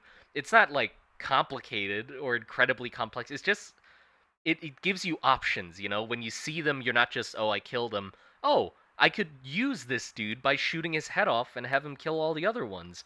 Or I could just kill him normally. If I don't feel like it, I can do body shots. Um, and when they go into the rage mode, their head is like really small, so it's hard to hit the crit spot. So you could choose to do that if you're down for it or not. So I like those kinds of enemies as well that have like interesting interactions with how you choose to deal with them. But I also know that a healthy amount of regular fodder enemies is important as a baseline for the interesting enemies to, stand out. If you only have unique enemies that have to be dealt with in different specific ways, that's going to be very tiring to deal with. You need like the fodder enemy that you just shoot and kill, and then you have the variants on top of that with the different enemies that have different little quirks to them and stuff like that. So I'll definitely not like forget that. I'll have the base little enemy guys to fill out the roster, and then the little quirk ones. What source of inspiration do you get these ideas from? Like websites, like Pinterest or something else? What? Like what, for the drawing or for like my ideas on game enemies? Because if it's the ideas on game enemies, I just play games. Um, but when it's for the drawings, yeah, Pinterest, stuff like that, stuff I like mostly. I just look shit up often. Um, or watch random videos. I don't hunt it down specifically. I think it's just it just happens to cross my mind, and then when I'm drawing things, they come to mind. Like, oh, that Chinese acupuncture thing looks pretty interesting. I could probably save that, and eventually I'll use that. And then I made the respawn table, and I'm like, oh, I saw that acupuncture thing once. I could probably use that for the table, and then I do. I like when enemies fight each other when one accidentally damages another. It does. Yes, I very much like that, and very much want to explore that in the game. So don't you worry. Gonna see what I can do about that. But yeah, I really like enemies fighting each other as well, because it livens up, and it makes sense for a war as well. If there's a war going on, I really want factions and for them to fight each other, sort of like what Forever Winter promised, and sort of delivered on. I mean, yeah, they fight each other, but you know.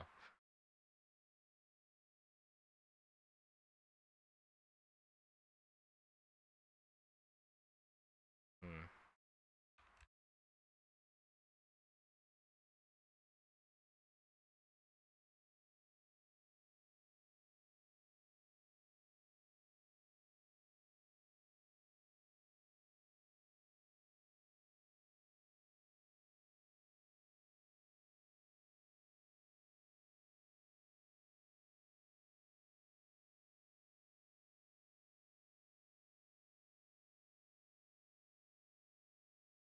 I'm also a fan of that too, giving a dynamic and organic sense of what the world. Uh, Forever Winter crying face. Yeah. Also, did Forever Winter not turn out good? I didn't end up playing it. It's not that it didn't turn out good. It just started off a little rough, and it's still in quite kind of a rough state at the moment. I'm not playing it, but I'm keeping up with how it's going. If eventually I would feel up to downloading it, but it's sort of more of an amusement ride at the moment, where the spawns are sort of set, kind of, when you go into a mission, and events happen when you arrive at them, you know, to have like cinematic sort of set pieces happening. But the issue with that is, the more you go into a mission, you start realizing that these set pieces are happening because of your arrival, and it kind of loses its charm. You know, you can play it for a while and sort of feel like you're in this war that's uh, happening around you, but then you start noticing it, you know, when you go into the same mission over and over again, and you see that the same two enemy groups appear from the same two places and fight at the same meetup location, and the plane flies over to drop the zombies the same time you walk down that slope every time, and you start, you know, the the strings start showing, you know. uh and I guess the I get it. I get why that's how they would go about it, cuz the thing is, emergent like combat between enemy AI is really hard to do. Like, the only game you hear about that's praised for it is the game that specifically set out to focus their entire game around that mechanic, and it took them ages to fucking perfect it, which was Rain World. Rain World's the only one where it's like, oh, and a living ecosystem where the enemies fight each other and they have personalities and stuff like that, and it works for that game because they pour fucking everything into that, you know. So it's really hard. It's not easy to make that and make it work. And also, if you're thinking about it from a game perspective, it's really hard to balance as well, right? Everything, even if you claim that the game is, oh, you're this lone rat in a war that isn't about you, and you're this guy, not that guy, you know? Even if you claim that, the game still revolves around the character, which means shit has to be interesting for the character. So it's really impossible, or I can't even imagine how you do it, to have a truly like unfolding war between two AI factions that are fighting each other, and don't give a shit about you, and then have the player go into that and not have it be a complete absolute mess. Cause then you can't predict where fights happen. You can't predict, um, like that means there's so many scenarios that could happen where a mission is just completely dead, and the enemies are fighting off on the corner of a map where you're not even at, and nothing fucking happens, or they're all dogpiling each other in a small hallway in your way of where you need to go, and you just can't complete a mission because the enemy AI just happens to pile into that place. You know, so it would need so much like hidden framework to make it work and convincing enough to like and fun to interact with. Yeah, Forever Winter doesn't have you playing a rat anymore. Even multiplayer lobbies is just four massive buff dudes with grenade launcher mechs, and launchers mech hunting. I mean, you know what? I think that's fine. I think that's fine, because maybe that's just what they saw the direction was going into. Like, it was more enjoyable to play it in that style. And if they're, you know, embracing that, then cool. They're better than fucking Helldivers, at least. At least they get it more than Helldivers. Stalker Trilogy did a great great too. I don't know much about Stalker, so I'll have to look into that and see how they did it. But I have heard that like the Stalker AI is really nasty, which I like. I like that it's really unforgiving and just fucking kills you. I saw like a video of some people or like a dude fighting some Stalker um bots, and they were he was going under a staircase, and the bot was peeking, was shooting him through the staircase. Like the staircase had gaps, like a corrugated staircase, and was shooting through the gaps. And I was like, "Fuck!" Like that's mean. I mean, it's really cool. I like it. I would want it to be that way. I wouldn't want it to be any less. Um, but yeah, just really nice to see them actually be competent. Explains that when he was designing creatures, he wasn't thinking of how an enemy could be a burden on the player. He would think about how the creature would live. Uh, the coder for what? For who's that the coder for? I don't remember names of people.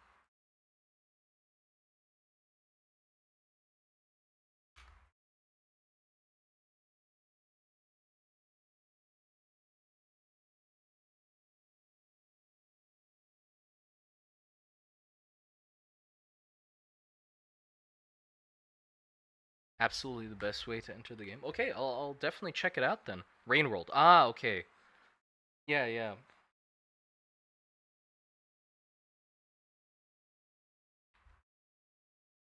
Yeah, I definitely feel now that I'm like wanting to make a game, I definitely want to check out Stalker and Rain World to sort of see how they do those kinds of enemies. 'Cause I'd find it really interesting. And maybe even Forever Winter to see how they did it. You know, or the pitfalls I might want to try and avoid.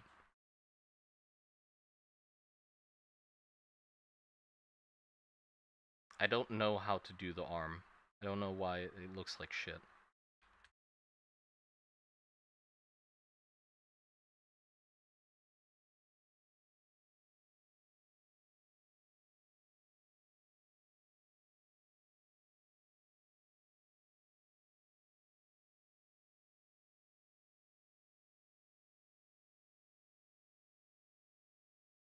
I'm figuring it out though. Give me a sec.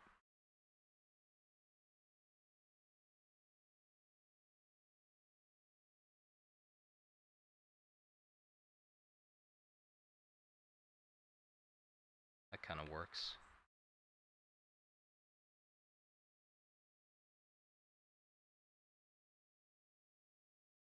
Stalker games are masterpieces. I'll have to check it out. Every creature of the same species have different personalities. Yeah, yeah, I did know that about the game, which is really interesting. I like that idea actually of like having the same enemy have slightly differences, have slight differences in personality, which just affects their decision making in small ways. Where one enemy might see the same situation and decide to retreat, another might be bolder and just full out attack. You know, I think that's interesting. But also, you got to be really careful. So this is kind of the balance I need to figure out as well. Is I definitely want to explore that facet of enemies like fighting each other and being more, their AI being more deep, which is hard. You know, that's not easy to do. I know it's not easy, but I'll figure it out. But also, I have to remember that if the game's gonna be a horde shooter, uh, it's also important that enemies are predictable in some way. Because if there's like 20 enemies coming towards you, and you can tell them apart, you should be able to sort of know which ones do what, and determine what you choose to do from that information. But if the enemies are too unpredictable in what they do, then that goes out the window, and you're like, oh, I need to prioritize this guy, and suddenly, they don't act the way you expect them to in such a way that it fucks up your plan. That would be really frustrating, I think. It's a horde shooter? I mean, I don't want to say horde shooter, because the thing is, I don't want that many enemies, really. I don't want too many enemies. So horde shooter isn't really the right word. I want it to be more slow, right? Because the guns are more slow, and I'd want what I've been think about like a slower Hotline Miami. It's a very weird game to take, but like not a one-shot kill, but I want the combat to be sort of like that, where it has a flow to it, of you having to like pick up different weapons and throwing them and beating people up. So it's not just standing away and shooting at things. So there has to be a really good balance of how many enemies there are to deal with compared to how many resources you have. Because if that balance is off, then you can just sit back and shoot things and you're completely fine. There have to be just enough enemies where that's not enough, right? You just don't have enough bullets to just sit back. You have to interact with the rest of the systems.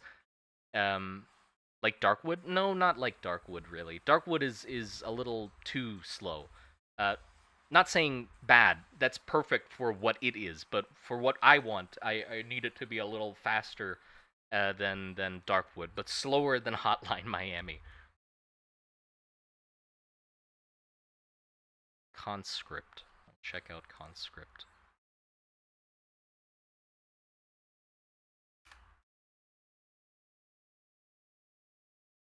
Oh, this game, yeah. I have seen like little trailers of it. It does look really nice. I like it.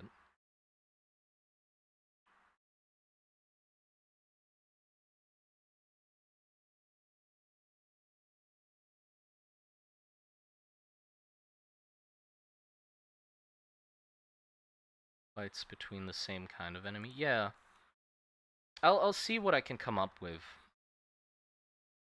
And see what I can handle, by the way. That as well, cuz I need to actually be able to do it. I want to rely on other people as little as possible with the project. I'll take help when I need it, but I really want to know what I'm doing, right? I want to know what the hell is going on. I don't want to just give the code or give the coding to somebody else and then have them figure it out. I don't know yet. I don't know. I'll see how far I can go by just trying to do it. I'm definitely. It'll be a little hard. Not a little hard. A lot hard. I'm not smart enough for a lot of the shit. But I'll see what I can do. Is that good? Seems a little too flowy.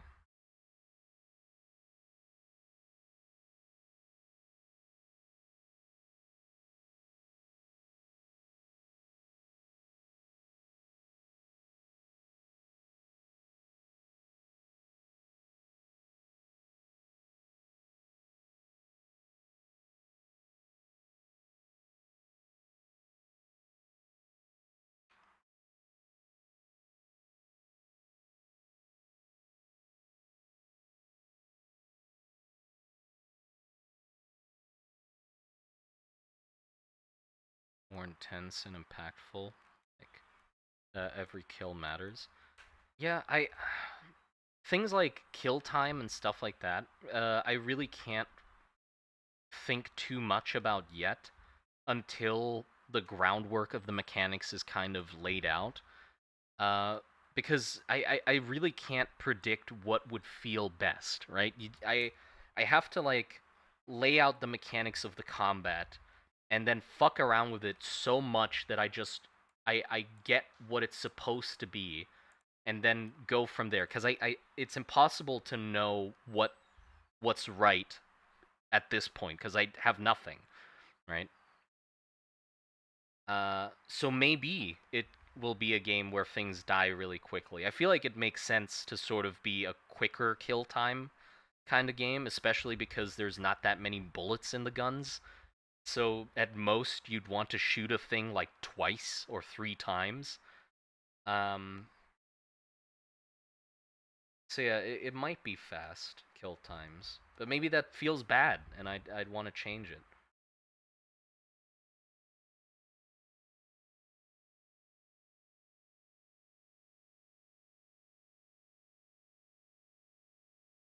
Okay, yeah, I think this is good. This is good.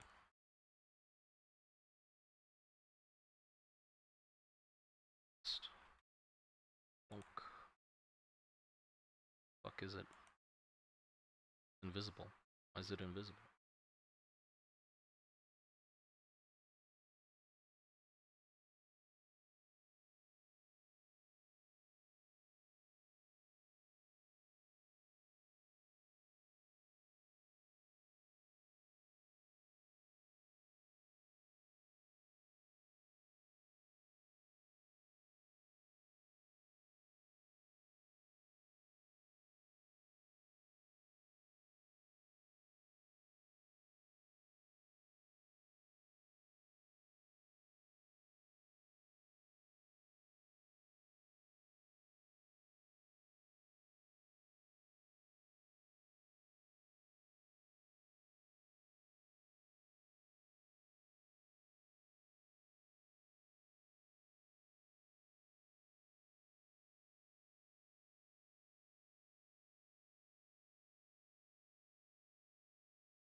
Oh, also,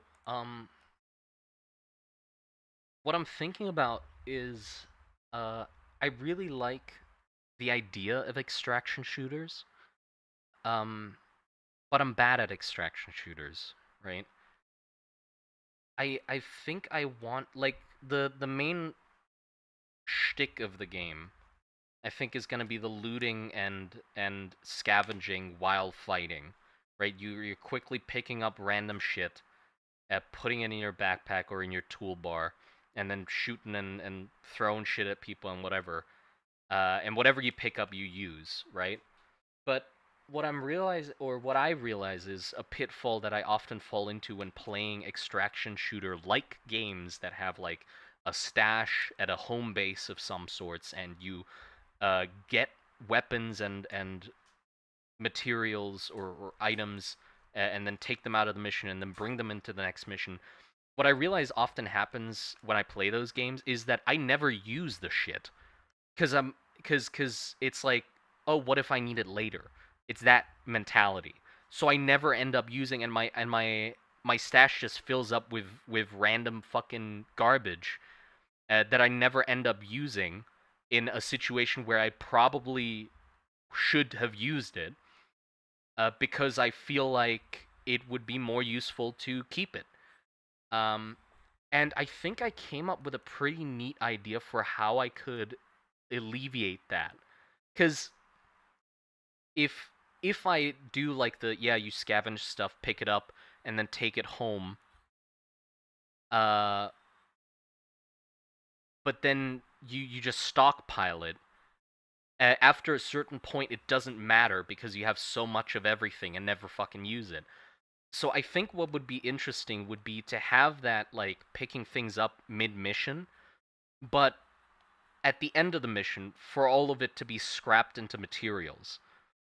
So any uh like grenades or like consumables that you picked up just get scrapped into their constituent components like cloth or metal and stuff like that. And maybe you use those to craft some shit or do upgrades or whatever. But basically, it's saying you're gonna lose the shit at the end of the mission anyway. So just use it, right? Because then now it's like if I pick up a grenade and I know it's gonna be gone by the end of the mission, I'm not like, ooh, I should hoard this because maybe the next mission I'm gonna need it. No, it's not gonna be there the next mission, so I'm just gonna use it now, right? And I feel like that's gonna be a lot more fun. Uh,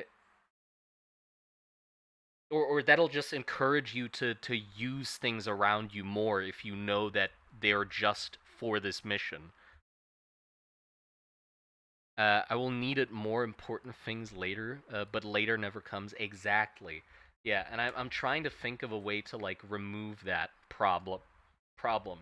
So I'm thinking it'd be really interesting to have like a DRG, like Deep Rock Galactic style. You have your loadout that you go into missions with that has an amount of consumables, it has an amount of ammo, and your gun, and your sidearm, and your melee weapon, or whatever, right? And you get that every time, right? You don't run out of that shit.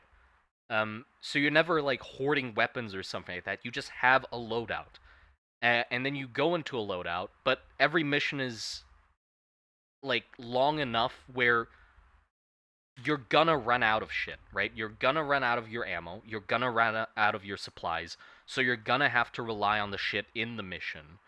And then eventually, you spend that stuff, use it, throw it, whatever. So I think that would be interesting. You know. And I thought it'd be really fun if you could unlock things by taking them out uh, of the mission. But I'm still on the fence with that. Like basically, if you want to unlock the fire grenade to have it in your loadout to be able to pick it in your loadout to go into missions, you need to bring back like 3 fire grenades from missions, and then that'll give you the unlock, and then you can just use that every time you go into a mission. You can bring a fire grenade, but I'm still on the fence with that. Obviously, again, this is just like daydreaming, because you'd never know without like playtesting rigorously and shit like that if it works. But what I'm thinking in my head is like the downside of an idea like that is, yeah, it's neat, but if you like something, you're gonna use it. So if I like the fire grenade, every time I pick up the fire grenade, I'm probably going to use the fire grenade, which means I never get to bring the fire grenade to the end of the mission, right? So it's going to take longer to unlock it, or I'd consciously need to not use it to be able to use it more in the end. And I guess that could be like an interesting incentive where you're like challenged to not use the thing you want to use so you can unlock it. But also, it could be interesting in the fact that if if you only use the things you like, that means you're probably gonna end a mission with a fair few things in your inventory that you didn't care about using, which means those things get unlocked first. So things you don't use get unlocked first, which might encourage you to test them out because you unlock those before the things you actually want. So it's like, well, I haven't used this like snare grenade and I've brought it to the end of the mission, so I actually unlocked it already.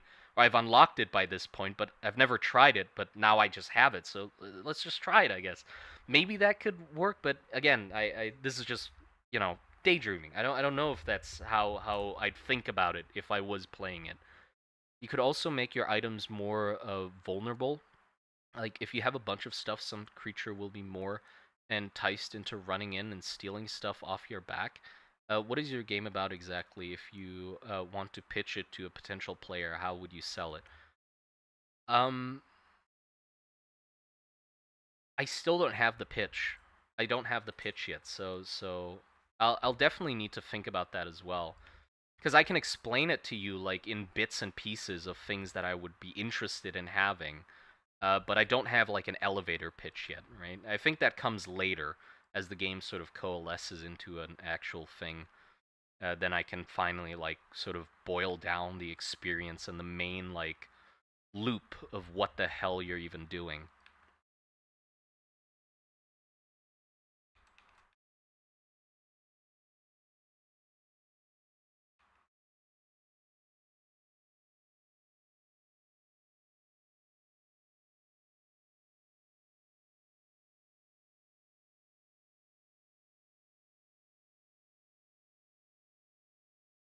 please explain your game sounds interesting. Somebody's gonna steal it.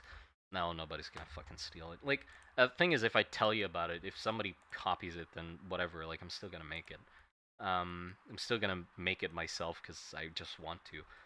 But the idea is, I want a mission-based game where you go into a map and then complete some sort of objective, and then get out the same way as like Deep Rock Galactic, Far Far West, Helldivers, but to have it be focused on scavenging and looting materials while in the mission, right? So you go in with a loadout, but then you also like have to pick up things to restock yourself, and you have to exchange weapons oftentimes as well, because I need to make it in a way where picking up a weapon from an enemy is faster than reloading your own weapon, right? Because the weapons are flintlocks.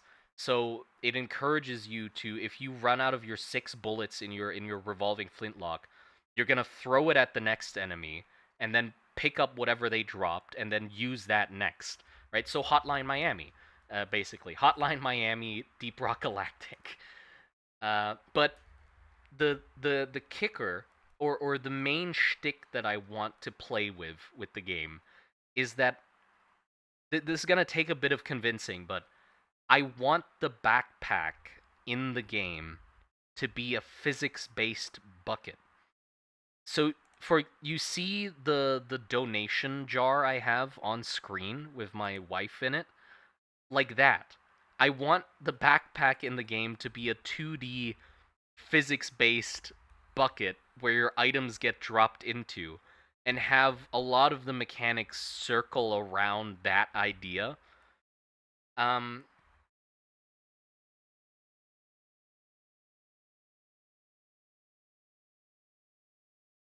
which do I go into first? Okay. There's games that do this, by the way. There's like a climbing game that does this, with like the physics objects in the backpack and stuff.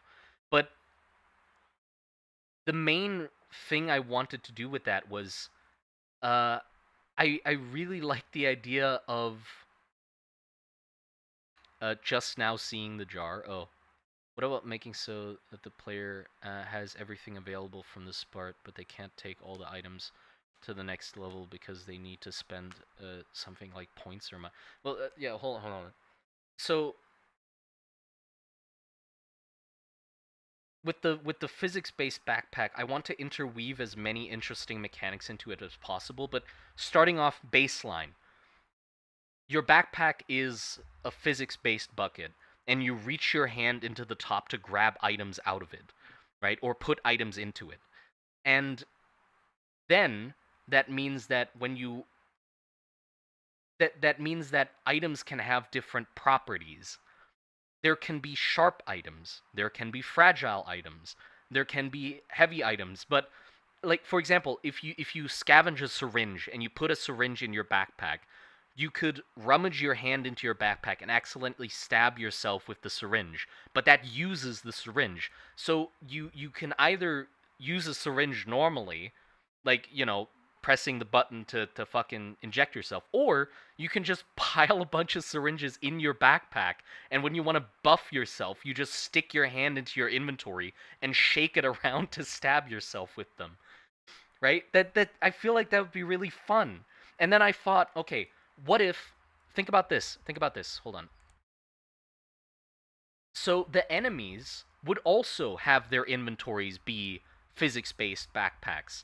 So when you scavenge an enemy or like loot an enemy, they would, the looting screen would pop up with their backpack, and then they'd be filled with items and junk and whatever.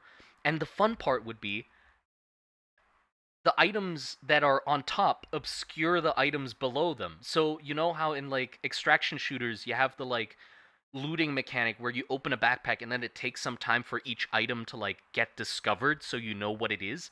Instead, in this case, it's the items are on top of each other. So when you reach your hand in, you don't know what items are underneath it because the items on top are blocking it. So you need to pull them out for the bottom ones to get revealed and shit like that. I think that'd be really fun. Also, and this is like the thing I think would be really really interesting. would be upgrades. So like buffs to your character are items that you put in your backpack, same way as like the Backpack Hero games, where they're items that give you certain buffs, but you also have to put them in the backpack, and they have different quirks that you then need to deal with the rest of the items in your backpack. Like for example, you could find a totem that gives your bullets fire damage, for example, and then you put the totem in your backpack. Issue is, anything flammable that touches the token gets burned to ashes. So now you have to deal with that in your backpack, where you have to sort your bandages away from the backpack and like put some metal scraps in between. Like, okay, I'll stuff the totem in the corner here and then put the metal sheets there, and then I put my bandages here so they don't get burned up by the fucking totem. Or one item that I think would be the like really interesting would be one that's in two halves. So an item that has like two figures that are like hugging each other, like those salt shakers or whatever, and they are pushing each other away. So they're magnetically like pushing each other away, and uh the buff that they give you gets stronger the closer the halves are together. So when you get it, you're trying to figure out how you jam it into your backpack in a way where they're the closest they can be to get the biggest like buff out of it. The idea sounds unique, but you're going to have to also account for actual user experience. I feel like your items on the top obscuring stuff at the bottom may sound interesting at first. Well, not your backpack. Like, your backpack will be fully visible. Just the enemy backpacks will be like that. But yeah, that's the thing I'm also concerned about, is like the system has to be not tedious to deal with. It should be fun to interact with, right? I don't want it to be tedious for you to deal with the backpack, because the backpack then is a constant thing you have going on. Like, it would need to be like a mini map in the corner of your screen, like a tiny little pop-up that shows what your backpack is doing, so you know exactly what's going on in there and know when you. And also, I thought with this kind of system, it would mean, and this is with everything in the game, I don't want actions to force you to stand still. You can do everything while moving, right? You can rummage through your backpack while moving, or running, or jumping, or rolling, whatever. You can deal with your backpack situation. It just affects the physics of it, obviously. Like, it'll shake around and shit.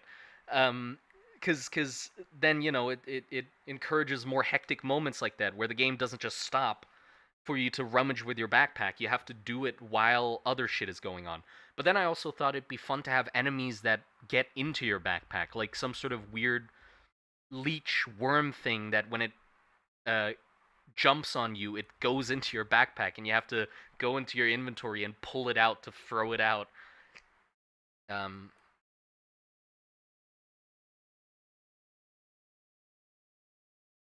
Absolutely hilarious, and something that will destroy some people. Also, this with your what? Syringear lid. I don't know what the fuck that means. Basically, it can either go in or against your favor. What do you mean? The backpack? I mean, the backpack should be enjoyable to deal with.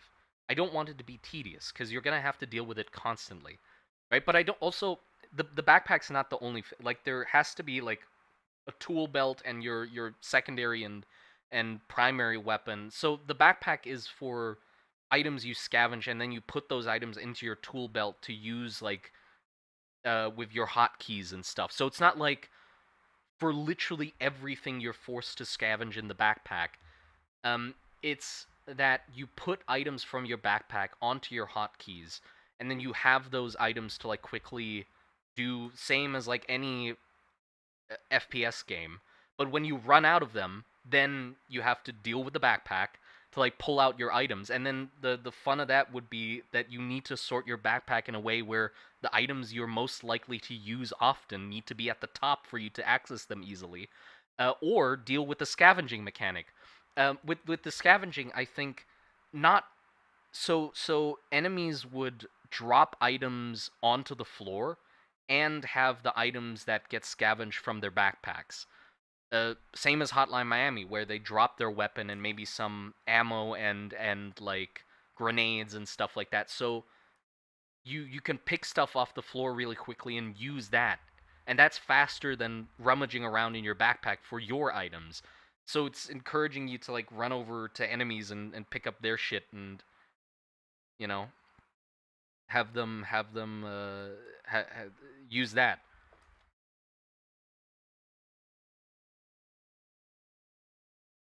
How ambitious is your game? I want to make it as small as possible at first, just the main mechanics, and see how those even like work together.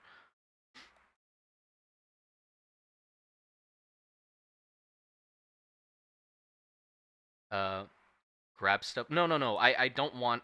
So the idea I have is oh, it's a top-down game, by the way. So the idea I was thinking was when you go into your backpack, your hand is reaching into it, right? And then when you click on an item, it grabs that item. When you hold an item in your hand, you can press any of the number keys to assign that item to that number. So you just put it in your hotbar. So you grab bandage, press 2, that puts bandage on 2 on your hotbar, and then you can go out of the backpack, and now your bandage is in that front pocket on 2. So when you press 2, you hold up the bandage. So it's just that. I want to like remove as much of the friction that could possibly come out of this, and just keep the enjoyable parts of it.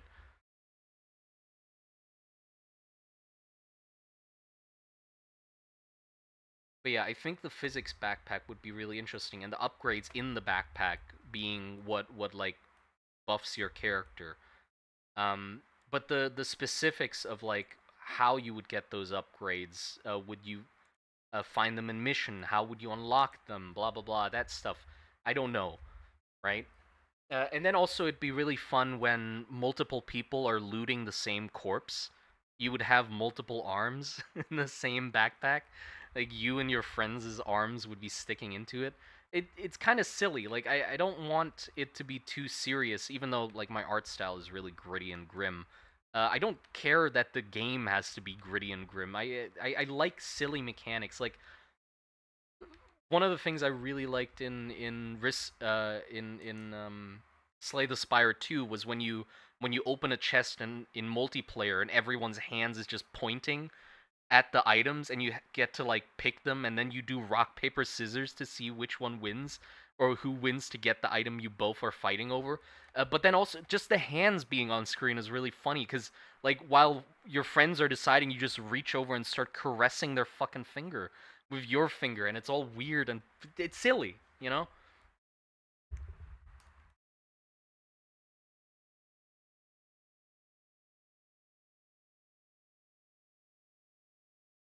But yeah, that's kind of the idea I want is a Hotline Miami Deep Rock Galactic with a weird physics-based inventory. And okay, another fun mechanic. So what I like to do is like I like to write down mechanics and then see how much of like how far you could push it with different things interacting with it. Another fun part of it, I thought, would be that the backpack is open. Or not, so the backpack is this, right? And if you when you close your backpack, or when you close your inventory, it closes. That doesn't mean you can't close the inventory if there's too many items in it. For example, if you looted a gun and the gun is sticking out your backpack like this with the rest of your items here piled at the bottom, you can still exit your inventory. It's not going to say like error, you can't exit your inventory. Their item is beyond capacity or whatever. No, it's just going to not close. So you can have items stick out the top of it, but that just means when you roll or jump and the backpack shakes, there's a chance that your items fall out. And when they, when like the items fall out and they stop going over the edge, then the backpack closes by itself. So you don't need to do that manually.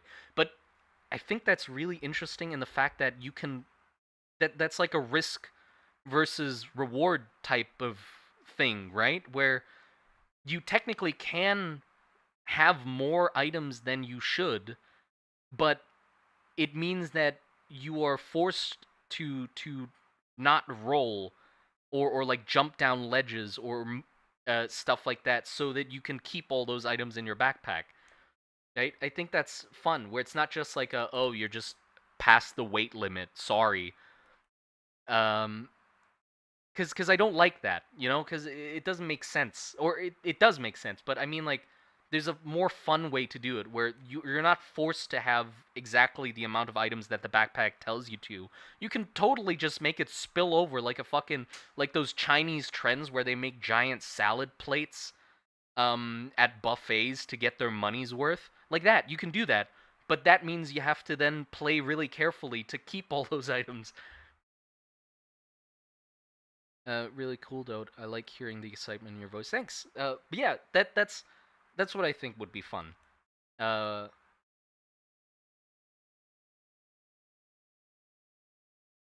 ooh, and then also you can have, like, obviously I'm gonna have different elements in the game. You can't have like a game like this without having like burn statuses and poison statuses and stuff like that.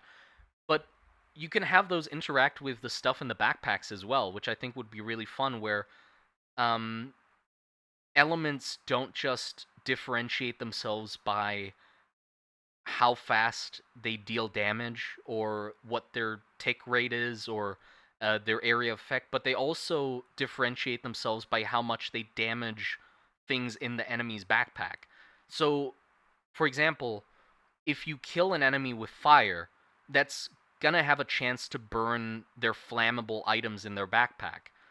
But fire is really good, right? So it's just objectively fire is good. So you can kill everything with fire, but as a downside, there's less bandages to loot because all of them get burned up. Poison would probably do less damage than fire, but the upside of poison is it is really it doesn't damage any items, right? It doesn't have any risk to the items. Or like explosions would be really powerful. Like you can blow up a whole group, but that means all their shit. Like if they have fragile vials and stuff like that in their backpack, that shit gets destroyed too. So you can decimate, but then it means you have less to loot. So you can choose to fight enemies in a way that preserves their loot better. So you can like, yeah, you can give yourself a crutch to get a better reward for killing enemies because more of their items are left over afterwards. Or also you're incentivized to kill enemies faster because they spend their items as well when they when you fight them or something like that. I don't know how I'd keep track of that though. Yeah, I don't think I'd get too serious with like the oh you get lead poisoning or like it's just have the mechanics be fun.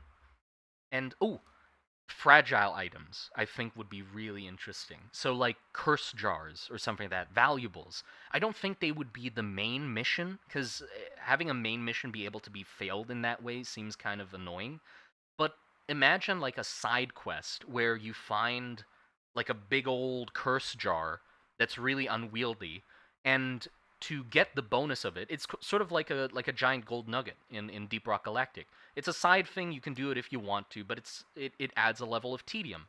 Um, so what if like you get this big fragile like curse jar and you have to put it in your inventory, but that means any hard objects next to it like metal scraps or daggers or stuff like that, if those are up against the jar and you like roll or get ragdolled, the jar can break and then you just lose that side quest. You don't get the bonus.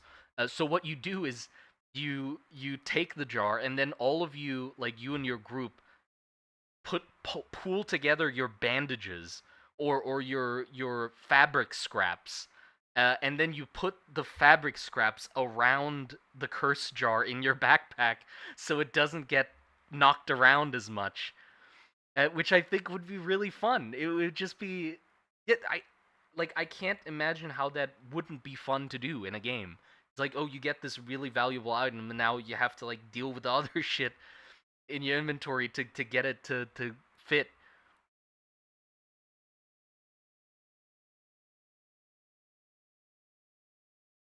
New item bubble wrap. Yeah.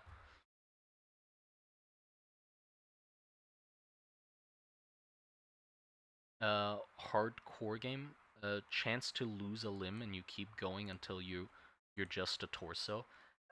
I don't know. I'm definitely not gonna do like limb damage and stuff like that. I think that's too much. Especially because like if it's a top-down game, how the hell are you gonna know which limb gets hit? It's top-down, you know. So definitely no like limb damage and shit like that. I just find that stuff annoying where it's like, oh, you broke a leg, fuck you, you're just slower now.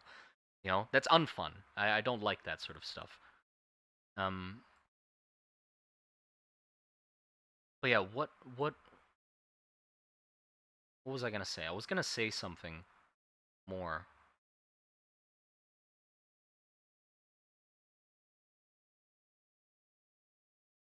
I completely lost my train of thought. Sorry. Yeah, I don't know what the hell I was gonna say.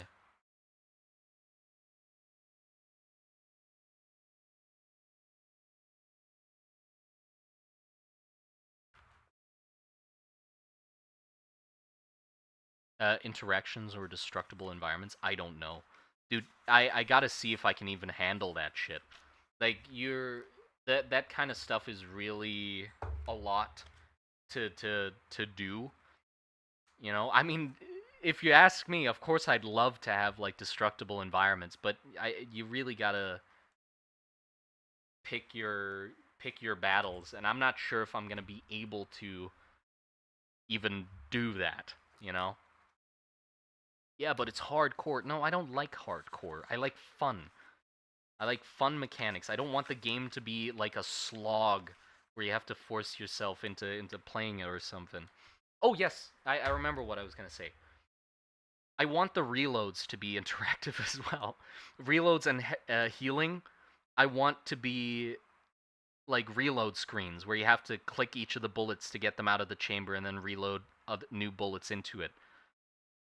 Because I just like that mechanic. There's some games that do that, and I really like it in those games because it makes it so the speed of the reload isn't determined by a number or cooldown. It's determined by how good you are at reloading. And it means that it adds another variant to how guns can differentiate each other, or can differentiate how guns can be different from each other. Uh, so, for example, if each gun is reloaded in a different way and you have to manually deal with the reload, that means you can get better at reloading them, which is fun, right? Just getting more proficient at reloading the gun. It means that you have to figure out how the new gun you picked up has to be reloaded. But then it also means that you can have gun preferences that are purely based on the gun being fun to reload, right? I feel like that would be fun, where it's like it you might like this gun not because it does more damage or not because it has a longer range, but because the reload is easy or the reload's fast and you like it, right? I feel like that would be interesting. It adds another variable for what kind of preference you would have to play with. Risk of fumbling bullets.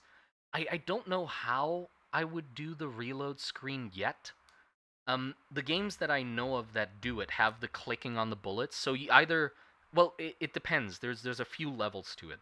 Some of them have you clicking on the bullets to take them out, and then clicking on the empty chambers to put the bullets back in. Some of them have you spam the reload button, so you press reload and then you like click reload to like take the bullets out, and then press it again to like put them in. Whatever. Some have like a quick time event where you have like a fast reload window, sort of like in Synthetic, or a lot of other games have it as well. Deadlock has a perk or a boon that is that with the quick reload time window. Uh, I don't know if you could possibly make it physics based, but so I want your hands to shake if you have like certain debuffs on you, or you've taken certain drugs, so your hands shake, so reloads become harder. I think that would be fun if your hands are shaky, but I don't know how I do that.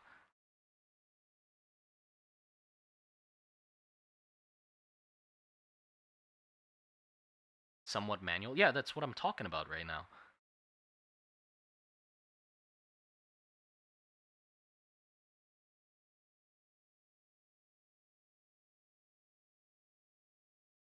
and muskets, and they had very manual process of reloading in real life. Yeah, although I might shift the setting further in their gun technology just for the sake of having the reloads be nicer. Or it could be that we just have a larger range of uh, gun variants where we have from early on flintlocks to because okay, think about it this way: because you're gonna run out of ammo, and because you're gonna pick up enemy weapons to fight more enemies with them, and you can throw stuff and use them to hit people over the head and stuff like that. There's never a case where a gun just becomes obsolete, right? I can very intentionally have guns that are just straight up worse than others, right? I can just have worse guns and then better guns. Because if you're in a situation, you're gonna pick up the bad gun even if you don't have time to reload yours. Fuck it, just pick up the bad gun and deal with it until you have time to like go retrieve yours or whatever. Right? So I feel like it opens up the possibility for me to just make clunky guns. Or not, you know, but yeah, a variety of like the guns, because it's also not like a PvP game. The guns don't need to be balanced with each other, right? It's not like this gun needs to have the same overall output as this other gun. No, they can be pretty different from each other.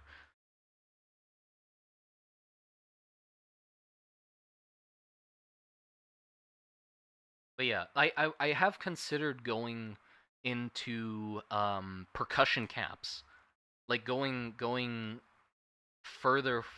So flintlocks and then going into percussion caps. I feel like percussion caps would still work with the setting. I'm sort of narrowing down what time period the setting should be in, or like what the technology breadth or the scope is. And I'm thinking it is flintlocks going into steampunk or going into steam engines with the magic attached to it, right? So we haven't gone beyond that. I like with the plane I did magic combustion engines. I think I'm going to redo that. So we haven't figured out the combustion engine made with magic combustion yet, right? So it's still steam engines burning mana infused water to push pistons and then soak up that mana to operate magic components and stuff like that. And so I think into that setting,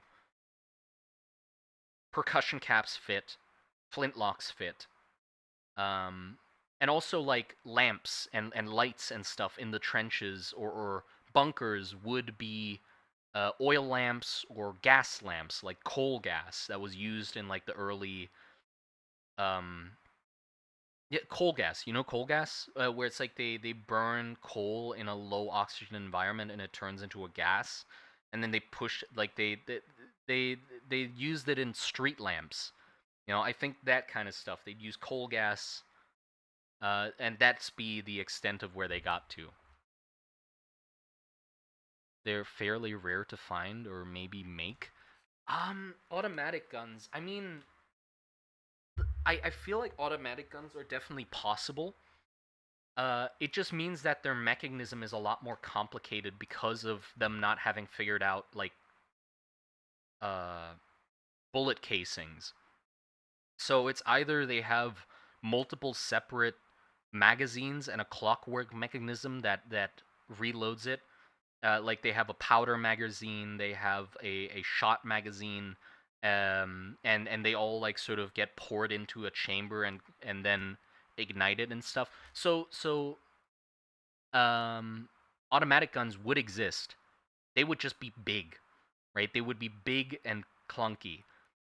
So you would probably see them on like war dancers and stuff could probably wield them, or like tanks and stuff. But I don't think like true automatic guns would be light enough to be wielded by a person, like just a guy.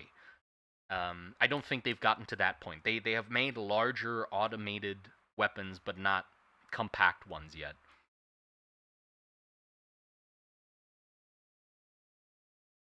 How did you learn and research all this information about guns? I don't know shit about guns. I know barely anything about guns.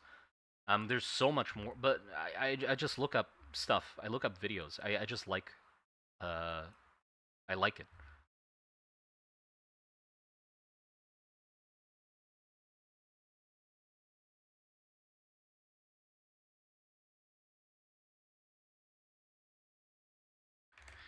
But yeah, that's the.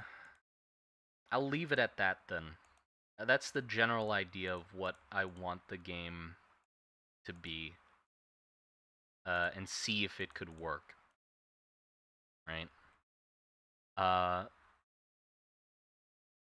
Anything outside of that, completely still up in the air, right? So baseline is what I'm first gonna try to figure out is the combat.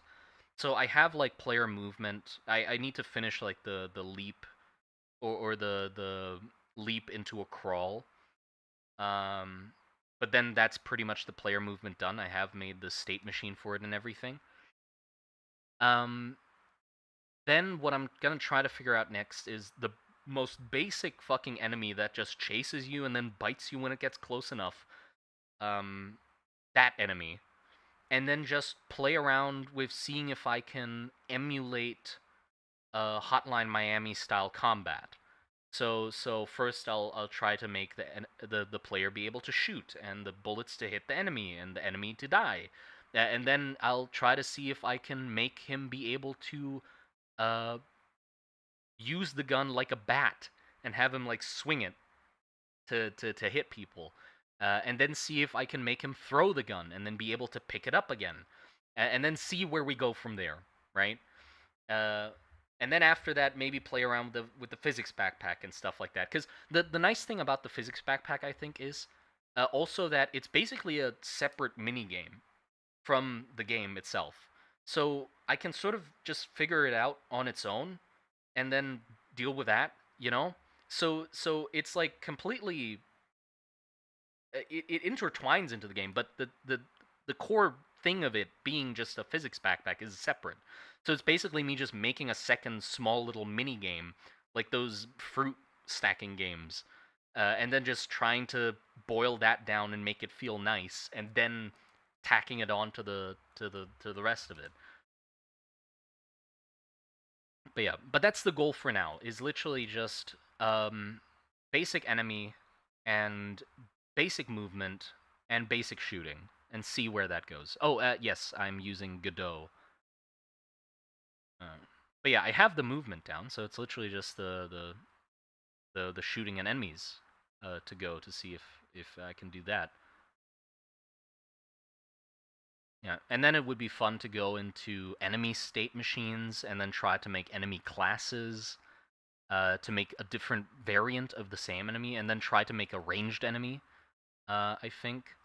Oh, and also, I guess it would be really good to make a player moveset. I've watched some videos about, enemy AI and stuff like that, and if you want enemies that are also human characters the same way as your player, it's good to have like a baseline moveset that they all have access to and can use. So I think that's gonna require me to learn a lot and then try to. I'll probably have to rewrite a lot of it to make it be able to be compatible with the enemies, and stuff. But we'll see. We'll see. I'm taking it one step at a time, and I know what the next step is. And what I'm doing now is basically just like a fun little break from it. I'm not rushing through it, right? Because rushing through it is gonna get me burnt out, and I'm not gonna want to do it. So what I'm doing currently is I'm just making like a little environment, so that I can have like a bit of a playground to mess around with these things, right? I feel like it's going to be a lot more enjoyable for me to learn those things if I have something to look at, right? That resembles what the game could possibly look like. So that's what I'm doing. I'm making a room to play around with how I make items. No, how I make objects in the world, what they look like, how I can do lighting. Just going down a different little rabbit hole before I go back to figuring out the coding side of things. You know, and I'm really enjoying it. Just like toiling away at making like little props, and then eventually when I finish the operating table, then I can make like a little sink and a hose and a drain and the floor tiles, and then I can learn about like how to do. I know how to do tileable patterns. I just don't know how to implement them yet. I made like a tileable dirt pattern that you saw in Godot, and then how to do walls and stuff like that. And then later on, I can learn how to like optimize things. Because the thing is, if I think too much about having to do it perfect the first time, I'm never gonna get it done. So I'm completely fine with doing it completely. I'm completely fine with doing it horribly first, just to get it, just to do it, and then going through the steps of optimizing it later, like putting things on the same sprite sheet and having all of it be nice and compressed and optimizing things so they deload and unload and whatever the fuck that stuff, right? I can care about that later because uh, either way, if I make the sprites, they're not going anywhere. I've made them, I've finished them, they're there. So the optimization can come later where I put them all on the same spreadsheet or whatever. But this progress doesn't disappear. I still did it, and it's still moving me forward. Uh, yeah.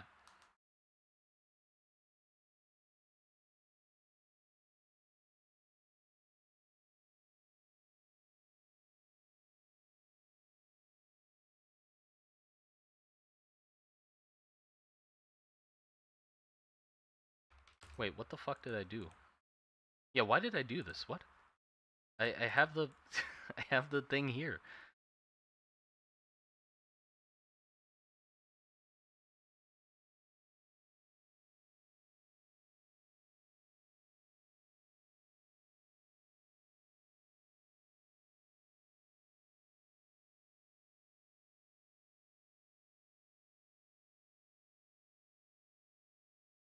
Oh wait, I should have done the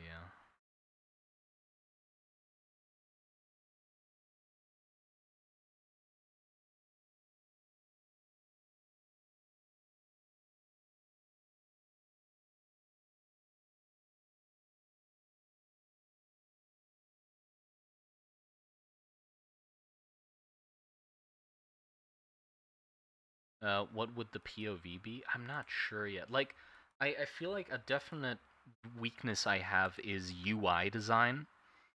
The UI is gonna be really, really important for the game because with like the physics backpack you have to deal with and the reload stuff, you don't want that sort of shit like cluttering up your screen. Like I like big UI elements or like very interesting detailed UI elements on a screen. Like old games where like the health bar is like a whole fucking graphic and shit. I love that stuff. But that's really like the layout of how it would look on your screen. I'm still not sure about. You know, like how what part does the backpack pop up in? If you reload a weapon, where does it come up on your screen? Like, does the chamber like appear here on the side of the screen with the bullets in it, and then you have to click on them or whatever? Is that annoying to do if you're like, because you have to look down to the corner to do it? Although that might be a part of the that might be a feature rather than a flaw, because you know, it makes sense that you have to look away from what's going on to reload your weapon. But you know,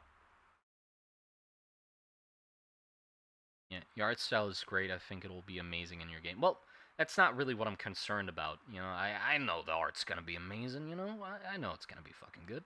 I mean like UI design is just is a completely different art on its own. Uh, to make things easy to and not annoying to interact with is hard, and I'll have to learn how to do that.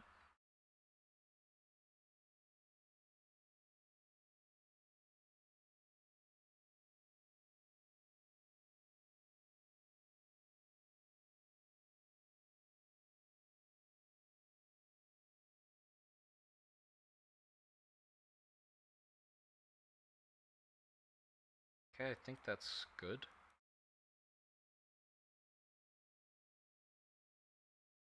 That's the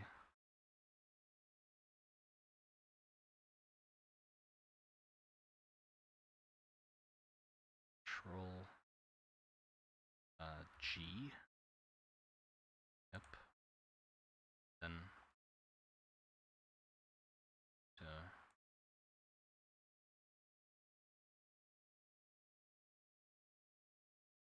playtesting is a very important thing. Oh yeah, 100%. I know that a lot of the things I'm saying are completely impossible to know how enjoyable or fun they are without actually playtesting it, right? It's just fun to think about it, you know? It's daydreaming, like I said. But obviously, I know that it all comes down to actually making it and then playtesting the fuck out of it to see if those things that I'm saying would be fun would actually be fun.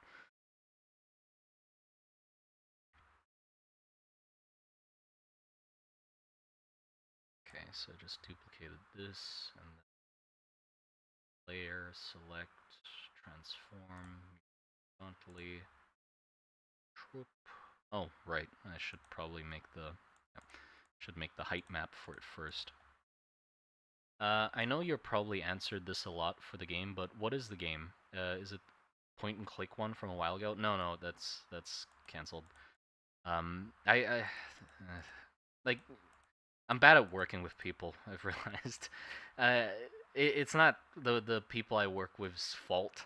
It is literally just me being bad at working with people because I just feel way too much pressure when people are waiting for me to do something. Even when they say it's like, oh, it's fine. Like literally, they were telling me the whole way, like, it's fine, don't worry, there's no rush. But I just felt this like looming presence over my shoulder that I couldn't get rid of, and it just felt too much responsibility to like have other people wait on my thing, you know? So I'd rather just go at my own pace, and if it's gonna take longer and be shittier, then who cares, you know? At least I made it. You know, like maybe later on I'm gonna have some people like help work, like legitimately work on it with me and help me. But at this point, I'm not ready for it yet. I want it to like settle. I want to learn to do it myself and get good with it myself to a point. And if I really can't go further, then I'm gonna see about, you know, getting other people involved. But for now, I can still like there's someone on Discord helping me, called Sam, and he's like he does coding and 3D modeling and stuff, and he's been helping me a lot with like figuring out the weird quirks of coding.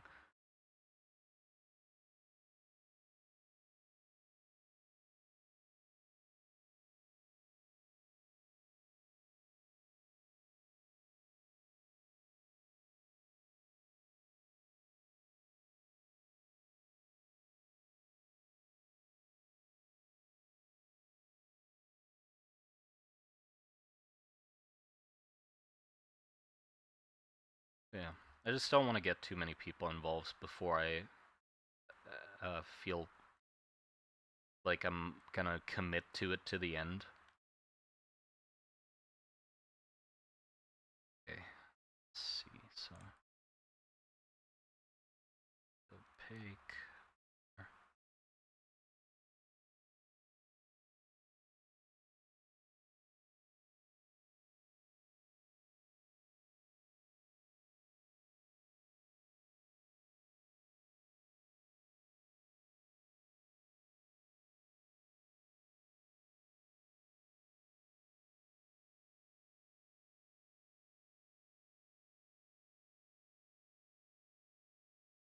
Yesterday I tried to make movement and my brain fried.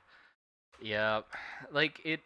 What I find annoying at the moment with like learning it, what I find most annoying is probably that, uh, a lot of the there are beginner tutorials, which are nice, right? And then there's the completely nuts advanced tutorials where they're talking about concepts that like can't even fucking grasp. But it's so hard to find the in between, right? Like I found so many tutorials that taught me the basics of movement, right? How to turn input into movement. Great. But then it's like, well, yeah, but how do I make it smooth? Right? Because the movement wasn't smooth, for example. Right? It would if you move from left to right, it would immediately just snap to the right. And then it's like, how do you make it smooth? And the tutorials say like, and if you would like to smooth out the movement, you could add lerp, but we're gonna try to keep it simple. So let's move on to the next thing.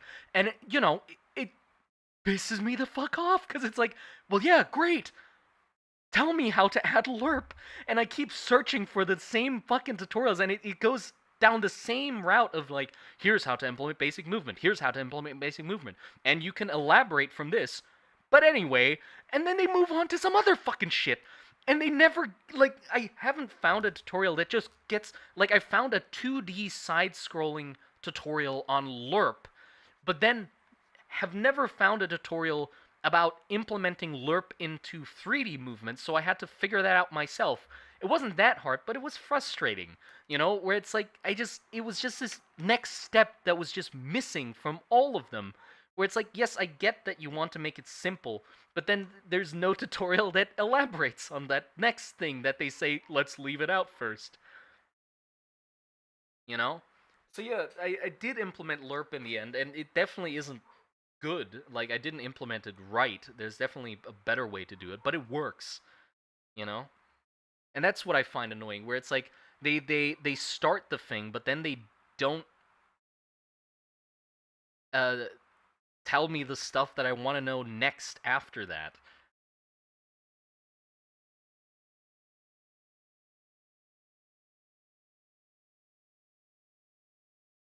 Yeah. So that's the frustrating thing that I've been dealing with the learning process. But I mean, again, Sam has been really helping with that. Um, cuz he's just helping me understand the quirks of why the thing that I know, like, I have a semblance of an idea of how I want it to work. But knowing how I want it to work isn't knowing how to make it work like that, you know? Like with the state machine. I got the state machine working. Um I got the state machine working myself and figured that out. But then adding the more complicated movement to the state machine fucked me up because the tutorial again didn't go into that. They added the basic movement to the state machine, the basic jump function, the basic movement function, but then they didn't do the other stuff, and so it just got me stuck. Where, like, for example, um the hold on.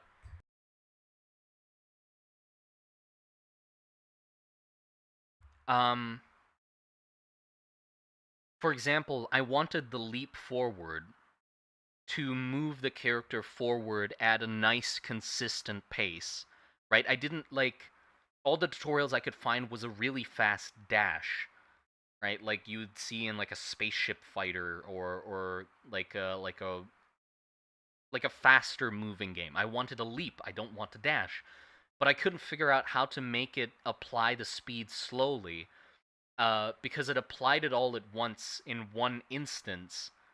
Uh, as it entered the jump state, and the little thing that I had to do to fix it, which Sam helped me figure out, I would never have figured it out myself, because the states couldn't, or no. Oh, this is what it was. This is what it was. So I could do movement, right? I could the state machine tutorial told me how to add basic movement, which was just a function that took input and then applied velocity in the direction of the input to move the character. and then left it at that. And then I was like, cool, I get this, right? Now I have the state machine working. Now I want to use the lerp that I learned from the other video and just add it to the state machine that I already have now. So that should just work. So I just took the lerp and plugged it in. It didn't work, right? And the move and slide function also didn't work. So I was like, why the fuck isn't this working? And the tutorial didn't go on it because they stayed with the simple movement. And that's where they left it at. But what Sam figured out was that the reason I couldn't get the lerp function or the move and slide to move was because the child of the parent was giving functions, like was adding functions to the parents, right? But the child didn't have access to the character 3D node that the parent is.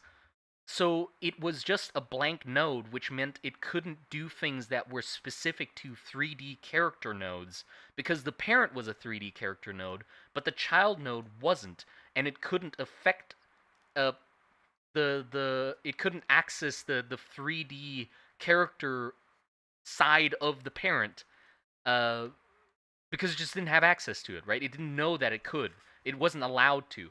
And how the fuck would I know how to give it that ability to do that? Because the tutorial doesn't go into it, because it doesn't touch on complex movement, so it never had to deal with that, which is just so... It's like, hey, here's a tutorial on how to do a state machine. Now you can do this very specific thing that I did with it, and nothing else, because the state machine is missing all the other shit that allows you to add the more complicated shit. So the stuff that I wanted to add needed a whole more shit needed to be added to the state machine to make that stuff that I wanted to use or add work, because they didn't cover it, and I couldn't find one that covered it, because they kept just ending it there. They were like, here's the state machine, here's the jump function, here's the move function, and then they just ended it. It wasn't like, oh, if you want to add lerp into the child function or into the state of the move, into the state of the state machine, you have to do this other thing as well, so it has access to its parents' properties. Like,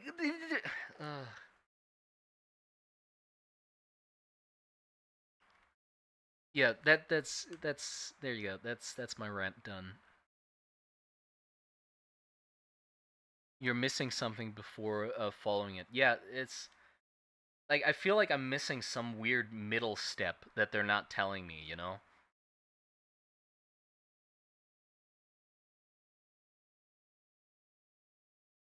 Losing it in real time. But yeah, you get it, right? It's annoying because it's like you're stuck in this limbo of knowing exactly what you want to accomplish, staring at the code and not knowing what is preventing you from doing it, and not being able to find a tutorial that tells you what the fuck is wrong with it.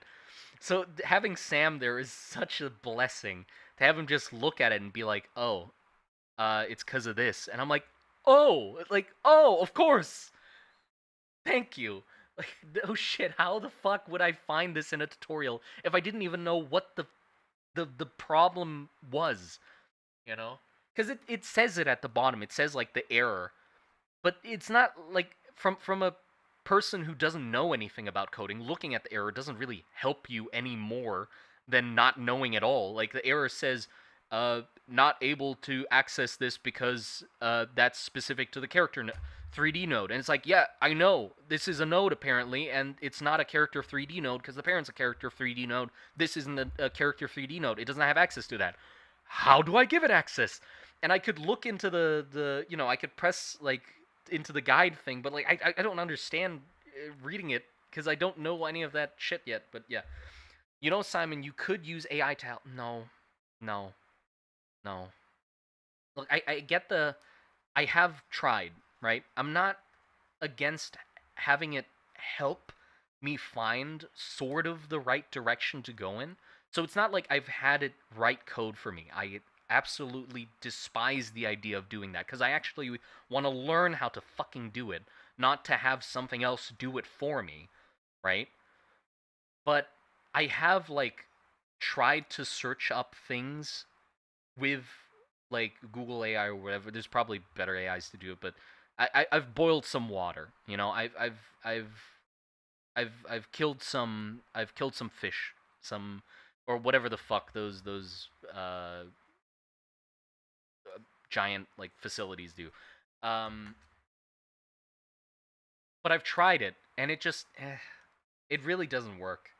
It doesn't work like it doesn't know exactly like maybe it's the way I write it, but it like it's just not quite right where it doesn't get exactly what because it can't see what you're actually doing, right? So you're describing what the problem it to is, what the problem is to the AI, and it might run off into its own direction, thinking what it might be, but it's not that, and you don't have the vocabulary to explain that that's not the issue. Um, and then it just runs off on its own little. It hasn't helped. Basically, to summarize, it hasn't helped. Right? I've tried using it. It doesn't help because it doesn't get it. It doesn't get exactly right. It's always a little off. It's always a little wrong.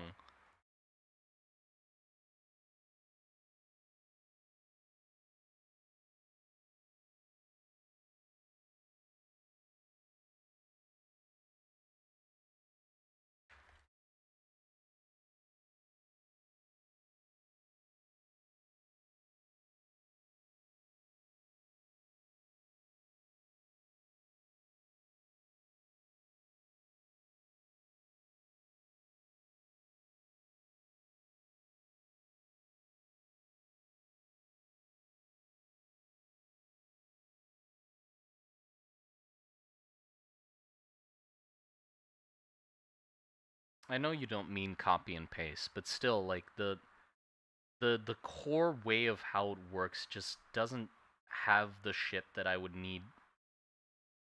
It doesn't get it. It just doesn't get it.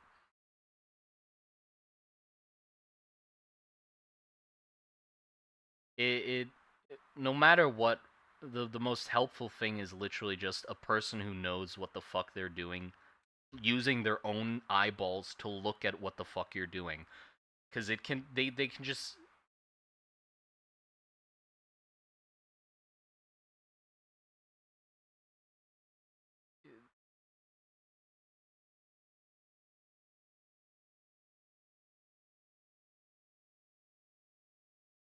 yeah, okay.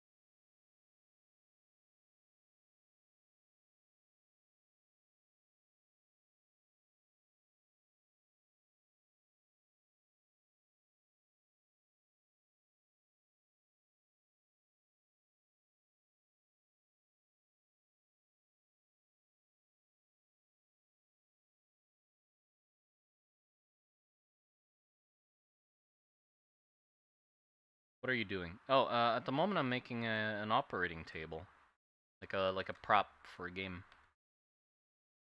I want to make like a 3D scene to muck around in.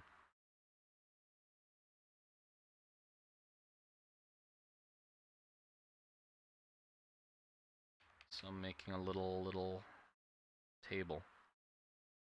I'm gonna make a lot more props. This is just the first one, you know.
that's the normal map.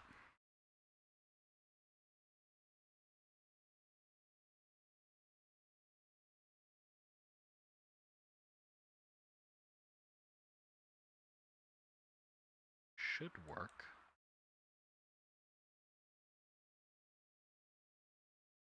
Oh, hold on.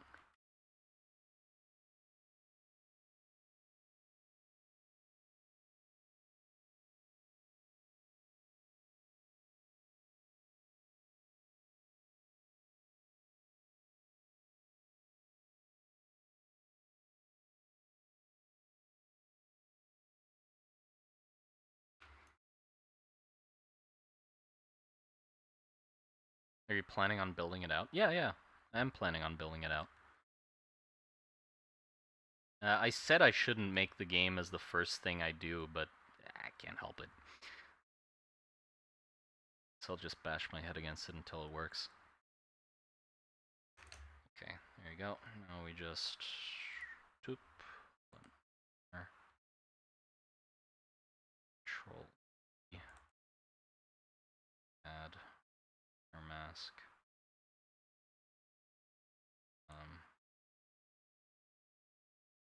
Map. Nope.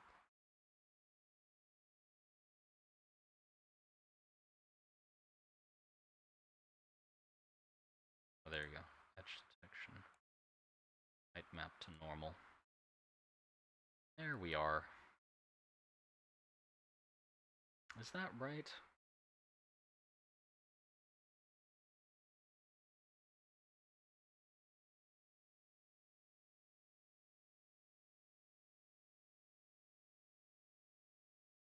I need a brighter edge. There.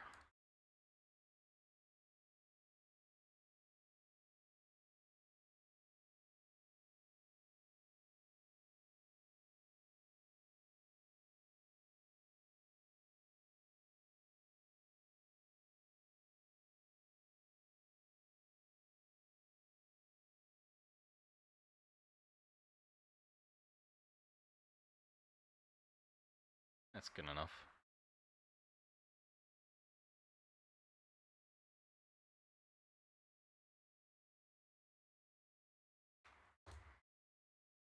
Okay, there you go.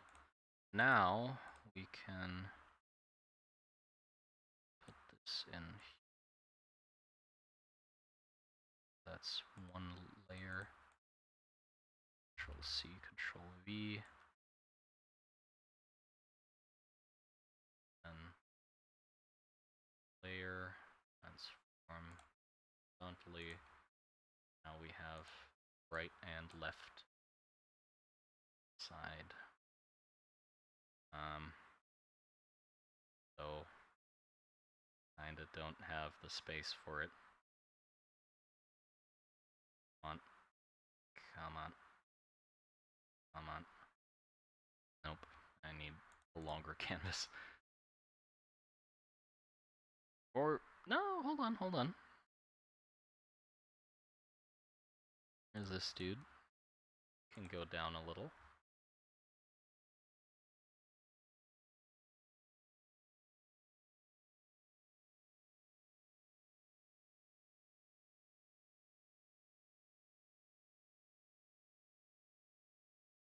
Go, just have him be right on the edge. The middle. Okay.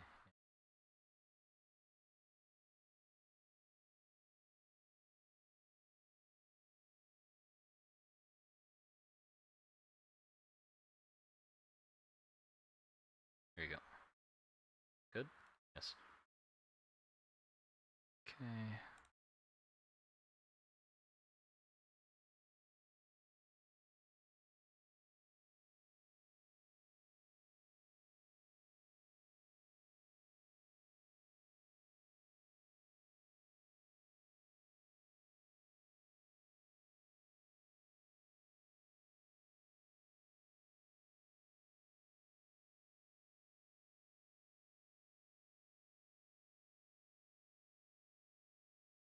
Good enough.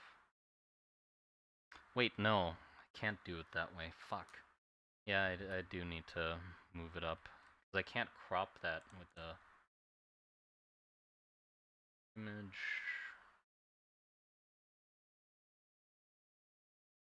Size canvas. I should probably resize it to the side.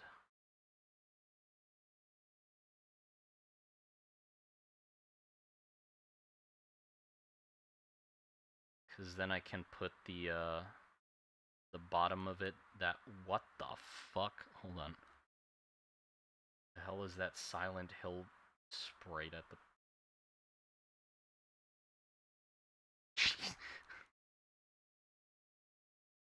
Okay, where's that from?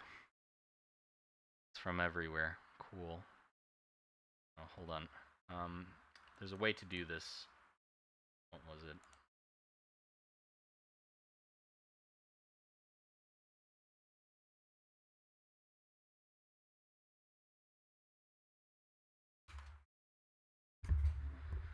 Color outside of the image, use...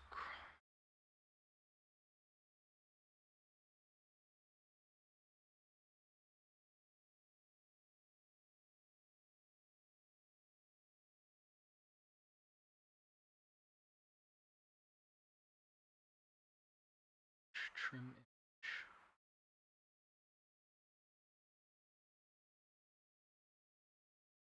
Is that it?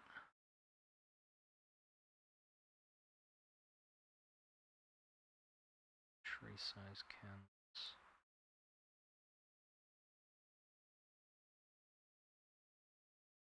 There you go.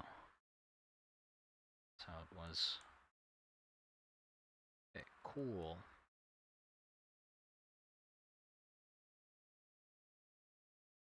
Why is there a vague shadow around the edge of this?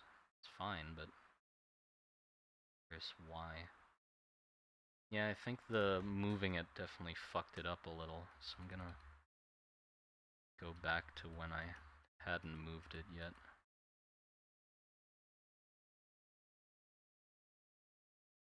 There you go. Okay, so that's what I need to be careful about as well.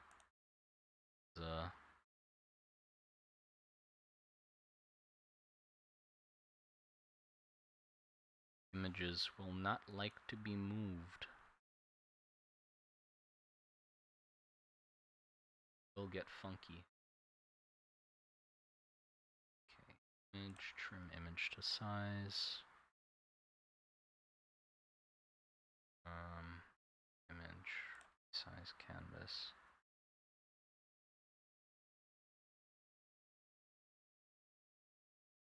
Okay.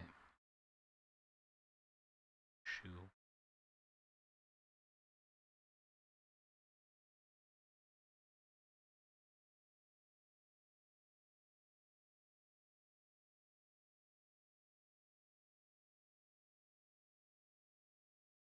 There you go.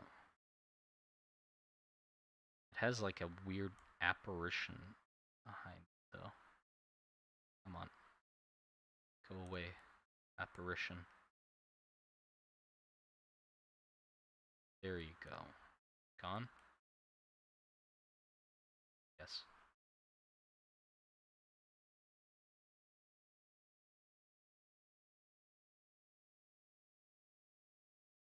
That's good enough.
Okay. Now we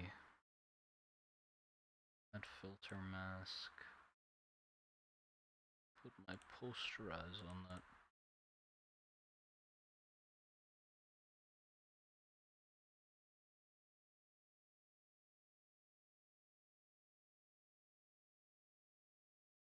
Nope. Posterize. There you go. Crunchify the fuck out of it.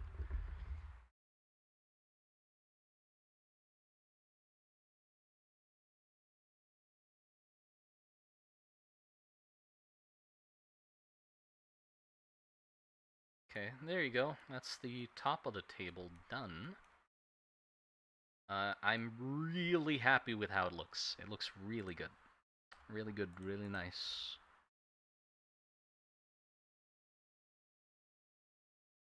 These look fine to me. This looks fine. Well, now we just have the signs left. Yippee. And the bottom. Sides and the bottom.